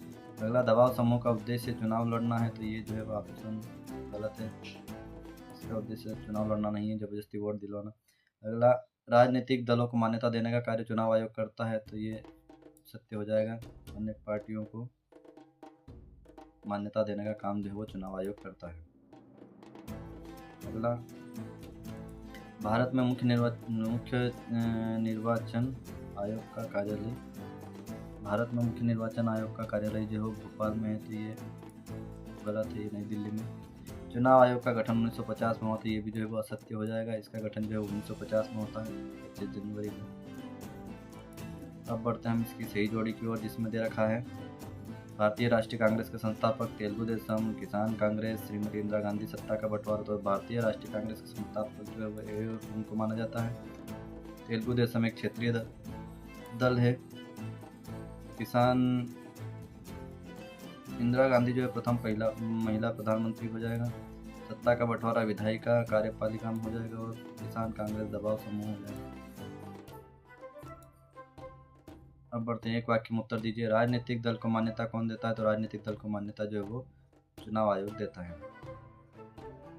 अगला दे रखा है शपथ पत्र क्या है? शपथ पत्र क्या है? तो ये एक ऐसा लिखित दस्तावेज है जो न्यायालय द्वारा नियुक्त शपथ पत्र अधिकारी के समक्ष अपनी सहमति से दिया गया कथन होता है, जिसको शपथ पत्र कहा जाता है। अगला, भारतीय जनता पार्टी का मुख्य पर एक सिद्धांत है, क्या है? समग्र मानवतावादी एक सिद्धांत है इसका। विश्व का सबसे बड़ा लोकतंत्रात्मक देश कौन सा है? लोकतंत्रात्मक देश है तो वह भारत है, सबसे बड़ा लोकतंत्रात्मक देश। राजनीतिक दल का प्रमुख गुण क्या है? तो एक संगठित समूह होता है, जिसको राजनीतिक दल कहते हैं। संगठित समूह लिखेंगे हम यहाँ पर। अगला, शासक दल से क्या सही है? शासक दल से क्या से तो जिस दल का शासन हो या जिस दल की सरकार बनी हो उसे शासक दल कहते हैं। जिसकी सरकार हो या जिस दल का शासन हो उसको शासक दल कहा जाता है। चीन में कौन सी शासन व्यवस्था है? तो चीन में जो है वो एक दलीय शासन व्यवस्था है, एक ही पार्टी की सरकार बनती है। अगला, भारत के 2 राष्ट्रीय दलों का नाम लिखिए। तो यहाँ पर लिखेंगे हम भारतीय राष्ट्रीय कांग्रेस और भारतीय जनता पार्टी, और भी कुछ लिख सकते हैं। अगला, राजनीतिक दलों में सुधार के लिए कोई 2 सुझाव लिखिए। तो हम यहाँ पर एक पहला लिखेंगे, राजनीतिक दलों का आंतरिक लोकतंत्र हेतु कानून बनाया जाए और चुनाव के खर्च जो है वो सरकार उठाए। इस प्रकार से 2 सुझाव हमारी तरफ से। अगला, राजनीतिक दल की परिभाषा दीजिए। राजनीतिक दल की परिभाषा दीजिए। तो राजनीतिक दल जो है वो लोगों को, एक ऐसा राजनीतिक संगठित समूह लोगों का जो सामुदायिक उपायों द्वारा सत्ता प्राप्त करने के लिए प्रयत्नशील रहता है, इसको हम राजनीतिक दल कहते हैं। विद्यार्थियों, आप सबके लिए विशेष प्रयास से ये वीडियो लाए गए हैं। आप सभी ज़्यादा से ज़्यादा अध्ययन करें, अपने साथियों को शेयर करें और ज़्यादा से ज़्यादा इसका फ़ायदा लें। अब हम बढ़ते हैं अगले अध्याय की ओर, जो कि लोकतंत्र के परिणाम, जिसमें कुल 3 अंक आवंटित किए गए हैं। अब बढ़ते हैं इसके सही विकल्प की ओर, जिसमें दे रखा है लोकतंत्र में निर्णय लेने और क्रियान्वयन में देरी क्यों हो जाती है। ऑप्शन दे रखा है, सरकार फैसले लेने से डरती है, सरकार निर्णय लेने में हिचकिचाती है, लोकतंत्र विचार विमर्श और बातचीत पर आधारित है, या एक लोकतांत्रिक सरकार त्वरित निर्णय में रुचि नहीं रखती है। तो ये इसका ऑप्शन हो जाएगा स, लोकतंत्र विचार विमर्श और बातचीत पर आधारित। अगला, लोकतंत्र का कौन सा गुण सही नहीं हो सकता? कौन सा सही गुण नहीं हो सकता? ऑप्शन दे रखा है, समानता का पोषण, व्यक्तिमत्व की गरिमावती, बहुसंख्यकों का शासन, विभिन्नताओं में सामंजस्य की क्षमता। तो बहुसंख्यकों का शासन जो है वो सही गुण नहीं हो सकता है, सभी को समान अधिकार मिलना चाहिए। अगला दे रखा है, किस प्रकार का शासन व्यवस्था आमतौर पर सामाजिक प्रतिद्वंद्विता को कम करने और सामाजिक तनाव की संभावना को कम करने के लिए एक प्रक्रिया विकसित करती है? ऑप्शन दे रखा है, लोकतांत्रिक शासन, तानाशाही शासन, गैर लोकतांत्रिक शासन, या इनमें से कोई नहीं। तो ये आता है लोकतांत्रिक शासन। अगला, लोकतंत्र के परिणामों का सही आधार क्या है? लोकतंत्र की मूल सरकार, समय और धन का अपव्यय, विविधताओं का साम्राज्य, या एक उत्तरदायी शासन व्यवस्था। तो एक उत्तरदायी शासन व्यवस्था इसका उत्तर हो जाएगा। अगला, भारतीय लोकतंत्र कैसा है? ऑप्शन दे रखा है, एक सफल लोकतंत्र, विश्व का सबसे बड़ा लोकतंत्र, और वह दोनों, या फिर एक असफल लोकतंत्र। तो भारत जो है वो और वह दो, मतलब एक सफल लोकतंत्र भी और विश्व का सबसे बड़ा लोकतंत्र भी कहा जाता है। बढ़ते हैं अगले प्रश्न की ओर, जिसमें लोकतंत्र सरकार का बेहतर रूप है क्योंकि नागरिकों के बीच समानता को बढ़ावा देता है, व्यक्ति की गरिमा को बढ़ाता है, संघर्षों को हल करने के लिए एक विधि प्रदान करता है, या उपरोक्त सभी। तो इसका सही जवाब हो जाएगा वो उपरोक्त सभी हो जाएगा। अगले प्रश्न की ओर बढ़ते हैं, जिसमें लोकतंत्र की सफलता निर्भर करती है। ऑप्शन दे रखा है, नागरिकों की उदासीनता पर, नागरिकों की कानूनी कार्रवाई पर, नागरिकों की विवेकपूर्ण सहभागिता पर, या पर इनमें से कोई नहीं। तो इस ऑप्शन सा सही हो जाएगा, नागरिकों की विवेकपूर्ण सहभागिता पर। अगला, लोकतंत्र के संदर्भ में निम्नलिखित में से कौन सा कथन सत्य है? ऑप्शन दे रखा है, लोगों के बीच संघर्ष को समाप्त किया है, लोगों में आर्थिक असमानताओं को समाप्त किया है, हाशिए के वर्गों के साथ कैसे व्यवहार किया जाना है इससे जुड़े मतभेदों को समाप्त किया है, राजनीतिक असमानता के विचारों को खारिज किया। तो राजनीतिक असमानता के विचारों को खारिज किया है। अब हम इसके रिक्त स्थान देखते हैं, जहाँ पहला दे रखा है, लोकतंत्र में सरकार खालिस्तान चुनी जाती है। तो लोकतंत्र में सरकार जो है वो चुनाव द्वारा चुनी जाती है। खालिस्तान दुनिया का सबसे बड़ा लोकतंत्र है, तो भारत जो है वो दुनिया का सबसे बड़ा लोकतंत्र है। तानाशाही विचारधारा का समर्थन खालिस्तान करता है, तो यहाँ पर आएगा निरंकुशवाद। निरंकुशवाद तानाशाही विचारधारा का समर्थन करता है। लोकतंत्र लोगों के बीच खालिस्तान समाप्त करता है, तो लोकतंत्र जो है लोगों के बीच टकराव समाप्त करता है। खालिस्तान का शासन लोकतांत्रिक व्यवस्थाओं के अनुरूप नहीं है, तो यहाँ हम लिखेंगे बहुसंख्यकों का शासन, बहुसंख्यकों। रोजा पार्कस खालिस्तान नागरिक संहिता नागरिक अधिकार कार्यकर्ता थी। तो रोजा पार्कस जो है वो अफ्रीकी अमेरिकी नागरिक अधिकार कार्यकर्ता थे, रोजा पार्कस। अगला, अलोकतांत्रिक सरकार में पारदर्शिता नहीं पाई जाती है। अलोकतांत्रिक सरकार में पारदर्शिता नहीं पाई जाती। फिर लोकतांत्रिक व्यवस्था राजनीतिक खालिस्तान पर आधारित होती है, तो लोकतांत्रिक व्यवस्था राजनीतिक समानता पर आधारित होती है। लोकतंत्र सामाजिक विभाजनों को खालिस्तान बनाता है, तो लोकतंत्र सामाजिक विभाजनों को अनुकूल बनाता है। अगला, बांग्लादेश में आधी से अधिक आबादी खालिस्तान में जीवन गुजारती है, तो अभाव में जीवन गुजारती है बांग्लादेश में, ये आप उत्तर लिखेंगे। इस प्रकार से हमारे रिक्त स्थान पूरे होते हैं। अब बढ़ते हैं हम सत्य असत्य की ओर, जिसमें पहला दे रखा है लोकतंत्र का सबसे अच्छा गुण नागरिकों की गरिमा में वृद्धि करना है, बिल्कुल सत्य है। लोकतंत्र में गलतियों को सुधारने की गुंजाइश कम होती है, तो ये जो है गलत हो जाएगा, गलती सुधारी जा सकती है। अगला, लोकतांत्रिक व्यवस्था भ्रष्टाचार से मुक्त है, तो ये भी गलत है, कई जगह पर भ्रष्टाचार चल रहा है। लोकतांत्रिक सरकार वैध सरकार को जन्म देती है, इसको सत्य मान सकते हैं। बेल्जियम सामाजिक विविधता में सामंजस्य पर आधारित एक देश है, बिल्कुल सही जवाब है। लोकतंत्र की सफलता में अशिक्षा बाधक है, लोकतंत्र की सफलता में अशिक्षा बाधक है, बिल्कुल अशिक्षा समस्या उत्पन्न करती है। गैर लोकतांत्रिक देशों में अभिव्यक्ति की स्वतंत्रता होती है, तो ये जो है ऑप्शन गलत हो जाएगा, क्योंकि गैर लोकतांत्रिक देशों में अभिव्यक्ति की स्वतंत्रता की आज़ादी नहीं होती है। लोकतांत्रिक देश में सरकार की नीतियों की आलोचना की जा सकती है, लोकतांत्रिक देश में सरकार की नीतियों की आलोचना की जा सकती है, बिल्कुल सत्य है। अगला, आर्थिक विकास देश की जनसंख्या के आकार पर निर्भर करता है, ये भी बिल्कुल ऑप्शन सत्य हो जाएगा। लोकतंत्र में नागरिकों को अपना प्रतिनिधि चुनने का अवसर नहीं मिलता, लोकतंत्र में नागरिकों को अपना प्रतिनिधि चुनने का अवसर नहीं मिलता, तो ये ऑप्शन जो है वो सत्य हो जाएगा। हम इसकी सही जोड़ी की ओर देखिए, यहाँ दे रखा है सरकार का बेहतर रूप, लोकतंत्र उत्तरदायी, गैर लोकतांत्रिक सरकारों में गैर प्रजातंत्रीय देश, आधी से अधिक आबादी गरीब, आर्थिक विकास की निर्भरता, लोकतंत्र में सरकार चुनी जाती है, सूचना का अधिकार, तानाशाही सरकार और भारत। तो यहाँ हम सरकार का बेहतर रूप जो होता है वो लोकतांत्रिक होता है, जिसको हम यहाँ लोकतांत्रिक से मिला लेंगे। उसके बाद लोकतंत्र उत्तरदायी, तो लोकतंत्र उत्तरदायी जो है वो स्वतंत्र और निष्पक्ष चुनाव के लिए या जिम्मेदार और वैध शासन। लोकतंत्र उत्तरदायी जिम्मेदार और वैध शासन के लिए होता है। गैर लोकतांत्रिक सरकार में, गैर लोकतांत्रिक सरकार जो होती है उसमें पारदर्शिता नहीं होती, पारदर्शिता नहीं होती। गैर प्रजातांत्रिक देश वो है चीन, जहाँ पर केवल एक दलीय व्यवस्था। आधी से अधिक आबादी गरीब है, ये बांग्लादेश से मिला देना हमको। आर्थिक विकास की निर्भरता, आर्थिक विकास की निर्भरता यहाँ वैश्विक स्थिति पर निर्भर करता है। लोकतंत्र में सरकार चुनी जाती है, लोकतंत्र जहाँ होता है वहाँ स्वतंत्र और निष्पक्ष चुनाव होते हैं।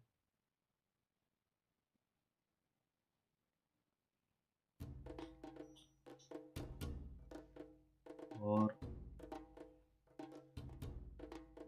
ये भी कर सकते हैं, यहाँ पर लोकतंत्र में सरकार चुनी जाती है, स्वतंत्र और निष्पक्ष चुनाव भी हो सकता है, लोकतांत्रिक सरकार भी हो सकता है। सूचना का अधिकार जो है वो सन 2005 में लागू हुआ।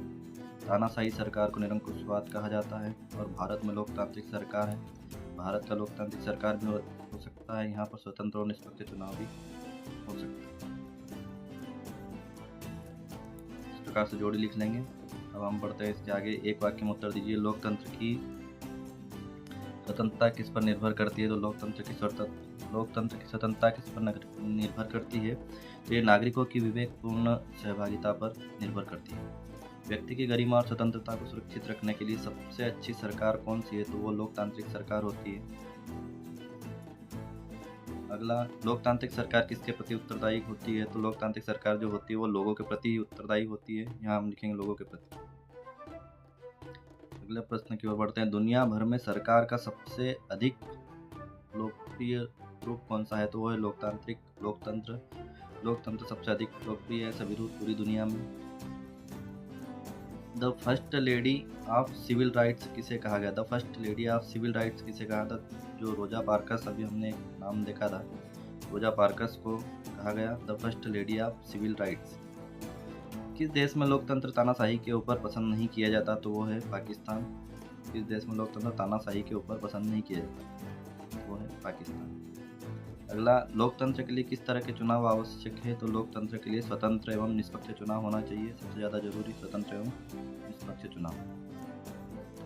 अगला, आर्थिक समृद्धि के मायने में किस शासन व्यवस्था का रिकॉर्ड अच्छा है, आर्थिक समृद्धि के मायने में किस शासन व्यवस्था का रिकॉर्ड सबसे अच्छा है, तो वो आर्थिक समृद्धि की अगर बात आती है तो यहाँ पर तानाशाही शासन का रिकॉर्ड अच्छा है आर्थिक समृद्धि के क्षेत्र में। अगला, लोकतंत्र शासन की अन्य व्यवस्थाओं से क्यों बेहतर है, तो नागरिकों में समानता का भाव समानता को बढ़ावा देता है, इसलिए ये बेहतर है। अगला, सामाजिक अंतर विभाजन और टकराव को संभालना किस प्रकार की शासन व्यवस्था का सबसे बड़ा गुण है? तो ये है लोकतांत्रिक शासन व्यवस्था का सबसे बड़ा गुण। यहाँ हम लिखेंगे लोकतांत्रिक शासन व्यवस्था।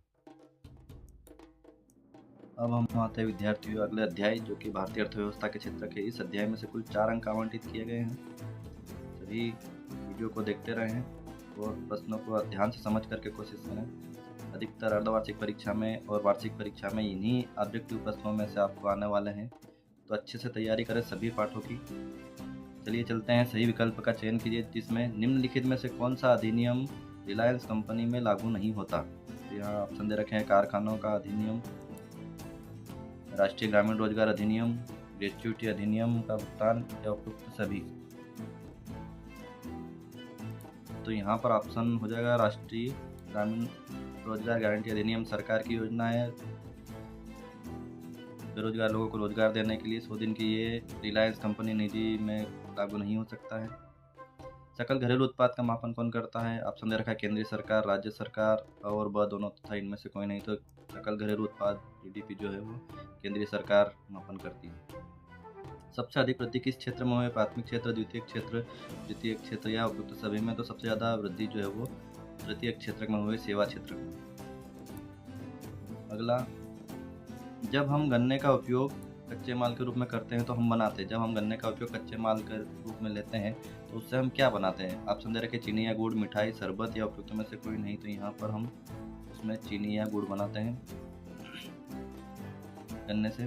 तीनों क्षेत्रों के उत्पादों का योगफल कहलाता है, क्या कहलाता है? ऑप्शन दे रखे सकल डेयरी उत्पाद, सकल घरेलू उत्पाद, महान घरेलू उत्पाद या सकल उत्पाद। तो ये जो है सकल घरेलू उत्पाद आता है, कहलाता है। आपको हमेशा याद रखना बहुत महत्वपूर्ण है। अब बढ़ते हैं हम इसके रिक्त स्थान की ओर, जहाँ दे रखा है वेतन छुट्टी का प्रावधान खालिस्तान क्षेत्र में होता है। तो वेतन या छुट्टी का प्रावधान जो है वो संगठित क्षेत्र में होता है। अगला, मधुमक्खी पालन खालिस्तान क्षेत्र में आता है। मधुमक्खी पालन जो है वो प्राथमिक क्षेत्र में आता है। खालिस्तान की राष्ट्रीय निर्माण में भूमिका है। तो ये सार्वजनिक क्षेत्र की राष्ट्रीय निर्माण में भूमिका है, यहाँ हम लिखेंगे सार्वजनिक क्षेत्र। अगला, सार्वजनिक क्षेत्र के उद्यमों का ध्येय खालिस्तान नहीं होता है। तो इनका ध्येय लाभ कमाना नहीं होता है। सार्वजनिक क्षेत्र के लोगों की सेवा के लिए ये उद्यम खोले जाते हैं। अगला, खालिस्तान क्षेत्र में रोजगार सुरक्षित एवं वेतन नियमित होते हैं। तो संगठित क्षेत्र में रोजगार सुरक्षित होता है और वेतन नियमित मिलता है। अब बढ़ते हैं हम इसके सत्यासत्य की ओर, जहाँ पहला दे रखा है कपास के पौधे की वृद्धि के लिए हम मुख्य रूप से वर्षा, धूप और जलवायु जैसे प्राकृतिक कारकों पर निर्भर करते हैं, लेकिन पूरी तरीके से नहीं। तो ये ऑप्शन यहाँ पर असत्य हो जाएगा विद्यार्थियों। पूरी तरीके से हम इसी पर निर्भर होता है कपास का पौधा, वर्षा, धूप और जलवायु। सही तरीके से इसको वर्षा या धूप या जलवायु नहीं मिल पाती है तो ये कपास का उत्पादन सही तरीके से नहीं हो सकता है। अगला सत्य देखते हैं, जहाँ दे रखा है मनरेगा 2005 के तहत सरकार द्वारा एक वर्ष में 150 दिन के रोजगार की गारंटी दी गई, जो काम करने में सक्षम है और जिन्हें काम की ज़रूरत है। तो ये ऑप्शन जो है वो असत्य हो जाएगा विद्यार्थियों। सरकार रोजगार गारंटी अधिनियम लाई, लेकिन लोगों को 100 दिन का रोजगार की गारंटी दी। यहाँ 150 दिन दे रखा है, इसलिए ये असत्य हो जाएगा। याद रखना है 100 दिन के रोजगार की गारंटी के लिए सरकार ने मनरेगा योजना, जिसको महात्मा गांधी रोजगार गारंटी योजना भी कहा जाता है, 2005 में शुरू की। अगला, द्वितीय क्षेत्र को औद्योगिक क्षेत्र भी कहा जाता है। तो ये बिल्कुल सत्य है, द्वितीय क्षेत्र को औद्योगिक क्षेत्र भी कहा जाता है। अगला, प्राथमिक क्षेत्र और द्वितीय क्षेत्र का योग सकल घरेलू उत्पाद होता है। तो यहाँ पर यह सत्य हो जाएगा। अभी हमने देखा है तीनों क्षेत्र, जिसमें प्राथमिक क्षेत्र भी आता है, द्वितीय क्षेत्र भी आता है और सेवा क्षेत्र, तृतीय क्षेत्र भी आता है। तो इन सभी के क्षेत्र का योग जो है वो सकल घरेलू उत्पाद जीडीपी होता है। अगला, संगठित क्षेत्र में नौकरियां कम वेतन वाली होती है और अक्सर नियमित नहीं होती है। तो ये ऑप्शन असत्य हो जाएगा। ऐसा असंगठित क्षेत्र में होता है। संगठित में नौकरियां अधिक वेतन वाली और नियमित पैसा मिलता है। अगला, सही जोड़ी मिलान करना है, जहाँ संगठित क्षेत्र दे रखा है असंगठित क्षेत्र, सार्वजनिक क्षेत्र, निजी क्षेत्र या तृतीय क्षेत्र। तो संगठित क्षेत्र से हम इसको मिलाएंगे कार्य के स्थान जहाँ रोजगार की शर्तें नियमित है, इसको हम संगठित क्षेत्र में मिलेंगे। असंगठित क्षेत्र कार्यस्थल जहाँ पर रोजगार की अवधि क्या है, अनियमित है, अनियमित तरीके से रोजगार प्राप्त होता है। सार्वजनिक क्षेत्र हम कहेंगे सरकार के स्वामित्व वाले क्षेत्र। निजी क्षेत्र जो है वे निजी व्यक्तियों के स्वामित्व वाले क्षेत्र, जैसे रिलायंस, टाटा कंपनी। इधर तृतीय क्षेत्र जो है वो सेवा का क्षेत्र हो गया। इस प्रकार से हम जोड़ी को मिला लेंगे। अब एक वाक्य में उत्तर दीजिए। यहाँ पर पहला प्रश्न दे रखा है, अर्थव्यवस्था को कितने क्षेत्रकों में विभाजित किया गया। तभी हमने देखा है अर्थव्यवस्था को जो है वो 3 क्षेत्रक में विभाजित, हम यहाँ पर लिखेंगे 3 क्षेत्रकों में, प्राथमिक क्षेत्रक, द्वितीय क्षेत्रक, तृतीय क्षेत्रक। अगला, किस क्षेत्रक में श्रमिक वस्तुओं का उत्पादन नहीं करते हैं। किस क्षेत्रक में श्रमिक जो है वस्तुओं का उत्पादन नहीं करते हैं, तो वो तृतीय क्षेत्रक में नहीं करते हैं, क्योंकि ये सेवा का क्षेत्रक होता है। वस्तुओं का उत्पादन या तो प्राथमिक क्षेत्रक में होता है या फिर द्वितीय क्षेत्रक में होता है। अगला, विकास की प्रारंभिक अवस्था में सबसे महत्वपूर्ण क्षेत्रक कौन सा है। तो विकास की सबसे शुरुआती अवस्था में जो है वो प्राथमिक क्षेत्रक सबसे ज़्यादा महत्वपूर्ण है, सबसे ज़्यादा जरूरी, क्योंकि कच्चा माल हर उद्योग के लिए वहीं से प्राप्त होता है अधिकतर। तो प्राथमिक क्षेत्र जो है सबसे महत्वपूर्ण क्षेत्र है। अगला, भारत के लगभग कितने जिलों में काम का अधिकार लागू करने के लिए कानून बनाया गया है। काम का अधिकार, सभी को काम का अधिकार, इसलिए रोजगार गारंटी अधिनियम लागू किया गया। तो कितने जिलों में किया गया, तो भारत के लगभग 625 जिलों में इस योजना को चालू किया गया काम का अधिकार के तहत। 625 जिले हम याद रखेंगे। बढ़ते हैं आगे। किस क्षेत्र के श्रमिकों में सबसे ज़्यादा अल्प बेरोजगारी है। अल्प बेरोजगारी मतलब लोग काम तो करते हैं लेकिन काम कम करते हैं, सभी लोग मिलकर के उनको पर्याप्त रोजगार नहीं मिल पाता है, तो वो अल्प बेरोजगारी की स्थिति होती है। और वो सबसे ज़्यादा जो है कृषि में। 2 लोगों की ज़रूरत है तो पूरे घर वाले दिन भर काम करेंगे, थोड़ा थोड़ा। सभी जो है उसमें एक तरीके से अल्प बेरोजगार हैं। तो यहाँ अल्प बेरोजगार जो है वो कृषि में सबसे ज़्यादा है। कृषि क्षेत्र जिसको प्राथमिक क्षेत्र भी कहा जाता है। सेवा क्षेत्र उत्पादन में कितने गुना वृद्धि हुई है, तो 5 गुना वृद्धि हुई है सेवा क्षेत्र के उत्पादन में। अब हम आगे बढ़ते हैं। किस बेरोजगारी को छिपी हुई बेरोजगारी कहा जाता है। किस बेरोजगारी को छिपी हुई बेरोजगारी कहा जाता है, तो यहाँ आएगा प्रच्छन्न बेरोजगारी, जिसको छिपी हुई बेरोजगारी भी कहा जाता है। अगला, भारत में लाखों शिक्षित लोगों के पास रोजगार के अवसर नहीं है, इस बेरोजगारी को क्या कहते हैं। तो भारत में अनेक शिक्षित लोगों के पास रोजगार के अवसर नहीं है, जिसको खुली बेरोजगारी कहा जाता है। सामने दिखाई दे रही है, पढ़े लिखे हैं लेकिन रोजगार नहीं है, तो खुली बेरोजगारी। इधर अगला, मनरेगा में कितने दिन के रोजगार की गारंटी दी गई है, तो 100 दिन के रोजगार की गारंटी दी गई है। ये प्रश्न बहुत महत्वपूर्ण है विद्यार्थियों। महात्मा गांधी राष्ट्रीय रोजगार गारंटी अधिनियम के अंतर्गत लोगों को 100 दिन का रोजगार मनरेगा योजना में दिया जाता है, जो कि भारत के 625 जिलों में इसको शुरू किया गया था। इस प्रकार से ये अध्याय यहाँ पर हमारा पूरा होता है। अब हम आगे बढ़ते हैं। अब हम देखते हैं अध्याय 3 मुद्रा और साख, जिसमें से कुल 4 अंक आवंटित किए गए विद्यार्थियों, जिसमें अब हम देखते हैं सही विकल्प का चयन कीजिए। आप ये विशेष प्रकार से तैयार कर रहे हैं वीडियो विद्यार्थियों, आप सभी अपने दोस्तों, साथियों और जो भी कक्षा 10वीं 9वीं में या फिर 8वीं में अध्ययनरत है और अपने परीक्षा में जो है वो अच्छे अंक लाना चाहते हैं, तो ये सरकार की ओर से ही ये मॉड्यूल जारी किया गया निदानात्मक कक्षाओं के लिए। और बहुत महत्वपूर्ण प्रश्न इसमें समावेश किए गए हैं और इनमें से ही अधिकतर आपको पेपर में देखने को मिलेंगे, इसलिए आप सभी इनको ज़्यादा से ज़्यादा अध्ययन करें। वार्षिक परीक्षा में भी आपके बहुत काम आने वाले हैं और अर्धवार्षिक परीक्षा में भी कमजोर विद्यार्थियों के लिए सबसे ज़्यादा फायदेमंद, ज़्यादा नंबर लाने के लिए। तो अब हम बढ़ते हैं इसके सही विकल्प की ओर। सभी सब्सक्राइब करें। मृदा के निम्नलिखित में से कौन से लाभ हैं। ऑप्शन दे रखे हैं, मृदा से उपभोक्ता को लाभ, मृदा से उत्पादक को लाभ, मुद्रा के निम्नलिखित में से कौन से लाभ है, तो मुद्रा से उपभोक्ता को लाभ, मुद्रा से उत्पादक को लाभ, मुद्रा पूंजी निर्माण में सहायक उपयुक्त सभी। तो मुद्रा से जो है वो उपभोक्ता को लाभ होता है। अगला प्रश्न हम देखते हैं, आय और उपभोग का अंतर कहलाता है। आय और उपभोग का अंतर क्या कहलाता है। ऑप्शन दे रखे हैं, बचत, विनियोग, उपभोग की प्रवृत्ति या इनमें से कोई नहीं। तो इसका ऑप्शन आएगा विद्यार्थियों बचत। अगला, भारतीय रिजर्व बैंक की स्थापना कब हुई। भारतीय रिजर्व बैंक की स्थापना बहुत महत्वपूर्ण प्रश्न है ये, जिसमें दे रखे हैं ऑप्शन 1934, 1935, 1948, 1951। तो 1935 में भारतीय रिजर्व बैंक की जो है वो स्थापना की गई थी। अच्छे से याद रखना विद्यार्थियों, बहुत महत्वपूर्ण प्रश्न। अगला, विनिमय की प्रारंभिक अवस्था में व्यापार किस प्रणाली पर आधारित था। जब विनिमय आदान प्रदान होता था तो सबसे शुरुआत में किस प्रकार से व्यापार चलता था। तो यहाँ ऑप्शन दे रखे हैं, वस्तु विनिमय प्रणाली, मौद्रिक विनिमय प्रणाली, चेक या इनमें से कोई नहीं। तो सबसे पहले जो है वस्तुओं का आदान प्रदान करके व्यापार होता था, तो जिसको वस्तु विनिमय प्रणाली कहा जाता है। अगला, आधुनिक युग की अर्थव्यवस्था की प्रकृति का श्रेय किसको दिया जा सकता है? मुद्रा को, उद्योग को, कृषि को, या इनमें से कोई नहीं, तो इसको मुद्रा को ही इसका श्रेय दिया जा सकता है। मुद्रा, अर्थव्यवस्था को पटरी पर लाने के लिए सर्वाधिक जरूरी मुद्रा। अब हम बढ़ते हैं इसके रिक्त स्थान की ओर, जिसमें पहला दे रखा है हथकरघा खाली स्थान पूंजी है। हथकरघा खाली स्थान पूंजी है, तो हथकरघा जो है वो कार्यशील पूंजी है। अगला, बैंक ऋणों पर खाली स्थान की तुलना में अधिक ब्याज दर वसूलते हैं। बैंक ऋणों पर जो है वो स्वयं सहायता समूह की तुलना में अधिक ब्याज दर वसूलते हैं। स्वयं सहायता समूह जो है वो कम ब्याज पर देते हैं ऋण, और बैंक जो है वो ज़्यादा ब्याज पर ऋण देते हैं। अगला, खालिस्तान भारत के आधुनिक काल की मुद्रा है। तो चेक जो हम देखते हैं लोगों को पैसा निकालने के लिए, देने के लिए, तो जो चेक को भी मुद्रा ही माना गया, तो आधुनिक समय की मुद्रा है। पहले चेक नहीं चलते थे, अब चेक का उपयोग किया गया है पैसे के लिए।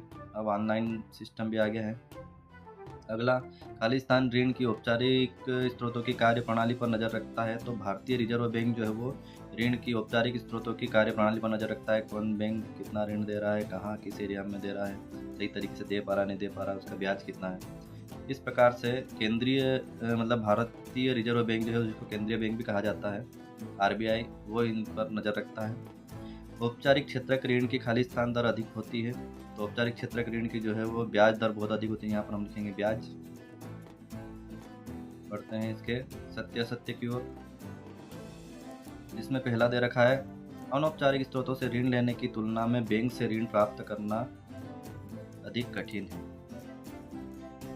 अनौपचारिक स्रोतों से ऋण लेने की तुलना में बैंक से ऋण प्राप्त करना कहीं अधिक कठिन है। बिल्कुल सही है, बाकी जगह से ऋण लेने में सुविधा होती है, लेकिन बैंक से प्राप्त करना मुश्किल होता है।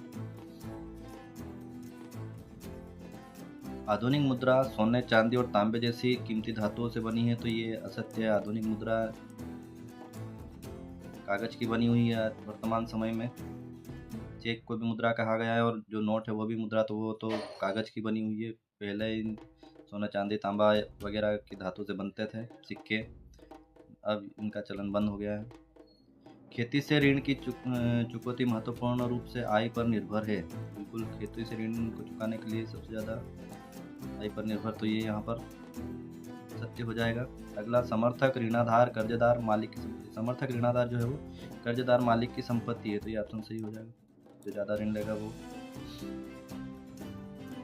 अगला, बैंक जनता से जो धन जमा खाते में स्वीकारते हैं उसका 15% हिस्सा नकद के रूप में अपने पास रखते हैं। तो बिल्कुल सत्य है। इस पॉइंट को महत्वपूर्ण रूप से आपको याद रखना है। बैंक जनता के पास जो पैसा जमा कर स्वीकार करते हैं उसका 50% हिस्सा जो है वो नकद के रूप में अपने पास रखते हैं।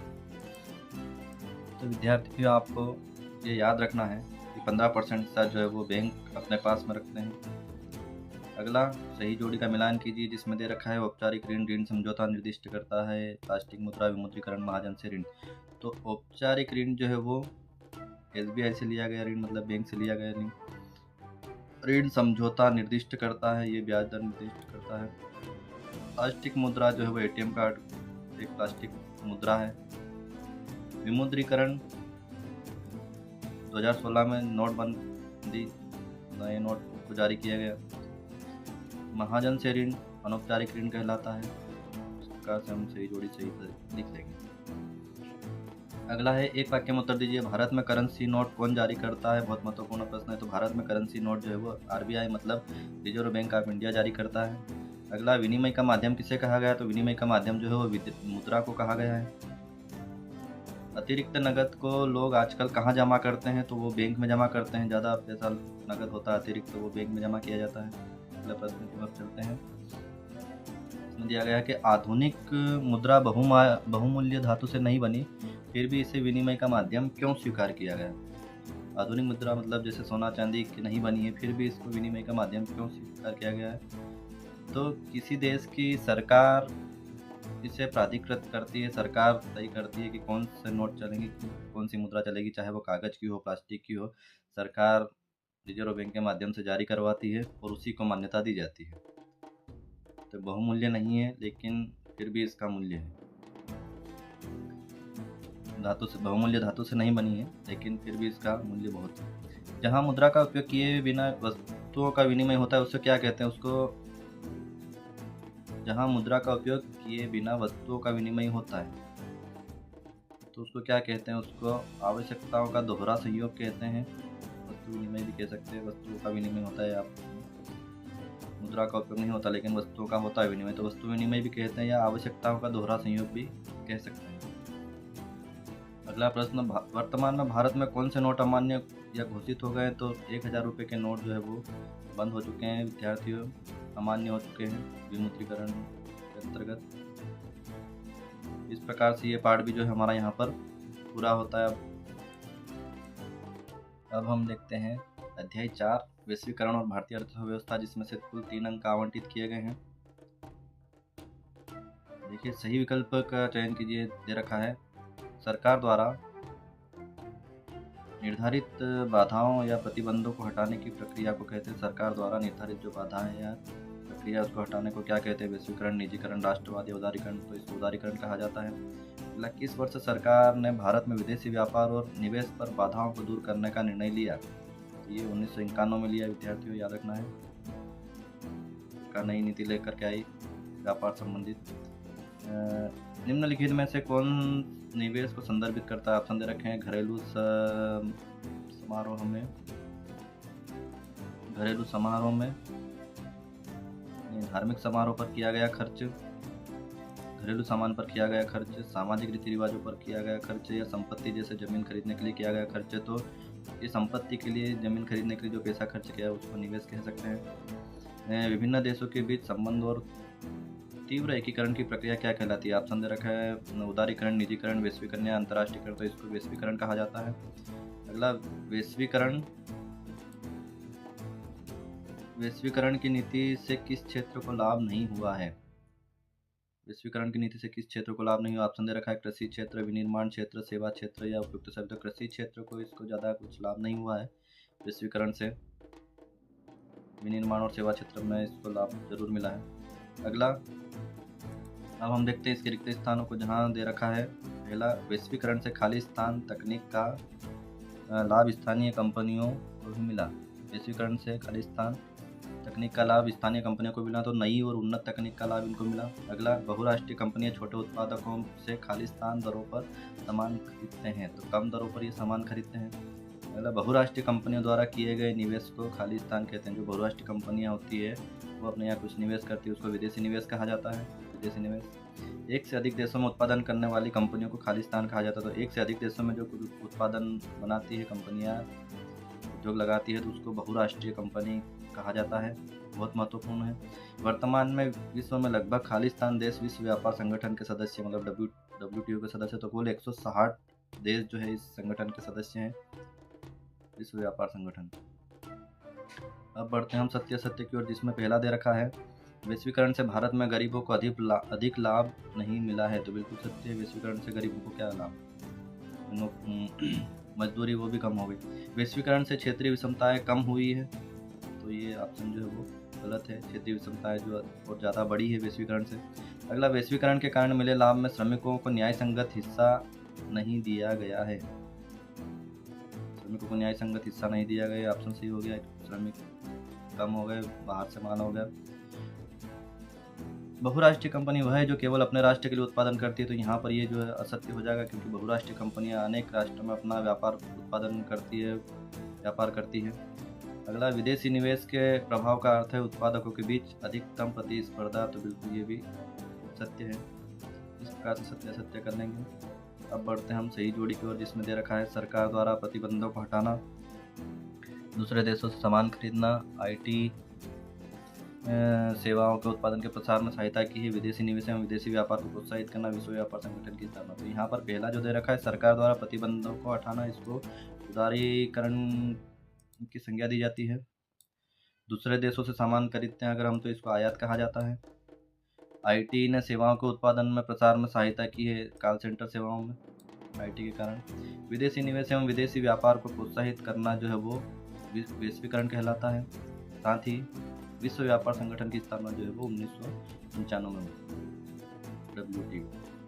बहुत महत्वपूर्ण है। अब आगे बढ़ते हैं हम। एक वाक्य में उत्तर दीजिए, जिसमें पहला दे रखा है भारत में नई आर्थिक नीति कब लागू की गई? तो ये सन 1991 में नई आर्थिक नीति भारत में लागू की गई व्यापार के लिए। इसमें विदेशी कंपनियों को भी निवेश करने का, विदेशी जो बाहर के देश हैं उनको भी निवेश करने का मौका दिया गया। अंतर्राष्ट्रीय व्यापार को उदार बनाने के लिए नियमों का निर्धारण कौन करता है? तो ये जो है सरकार करती है नियमों का निर्धारण। आयात पर कर किसका उदाहरण है? तो ये व्यापार अवरोधक का उदाहरण है। आयात पर कर लगा देंगे तो व्यापार अवरोध होगा। अगला, फोर्ड ने 1700 करोड़ लागत से अपना संयंत्र कहाँ स्थापित किया? तो ये जो है चेन्नई में फोर्ड कंपनी ने स्थापित किया था 1700 करोड़ की लागत से अपना उद्योग। आगे बढ़ते हैं। विश्व व्यापार संगठन सभी देशों से संबंधित कौन से नियम लागू करता है? तो WTO, जिसको विश्व व्यापार संगठन कहा जाता है, ये अंतर्राष्ट्रीय व्यापार से संबंधित जो है नियमों को निर्धारित करता है। अंतर्राष्ट्रीय व्यापार से संबंधित नियम, WTO, जिसको विश्व व्यापार संगठन भी कहा जाता है। बहुत महत्वपूर्ण प्रश्न है विद्यार्थी। इस प्रकार से ये पार्ट के प्रश्न भी यहाँ पर पूरे होते हैं। अब हम अच्छे से मेहनत करें, अच्छे नंबर लाएं और हमारे चैनल को भी ज़रूर सब्सक्राइब करें और अपने साथी दोस्तों के साथ ज़रूर शेयर करें और लाइक करें। आपसे यही निवेदन है। आप सभी का बहुत बहुत धन्यवाद।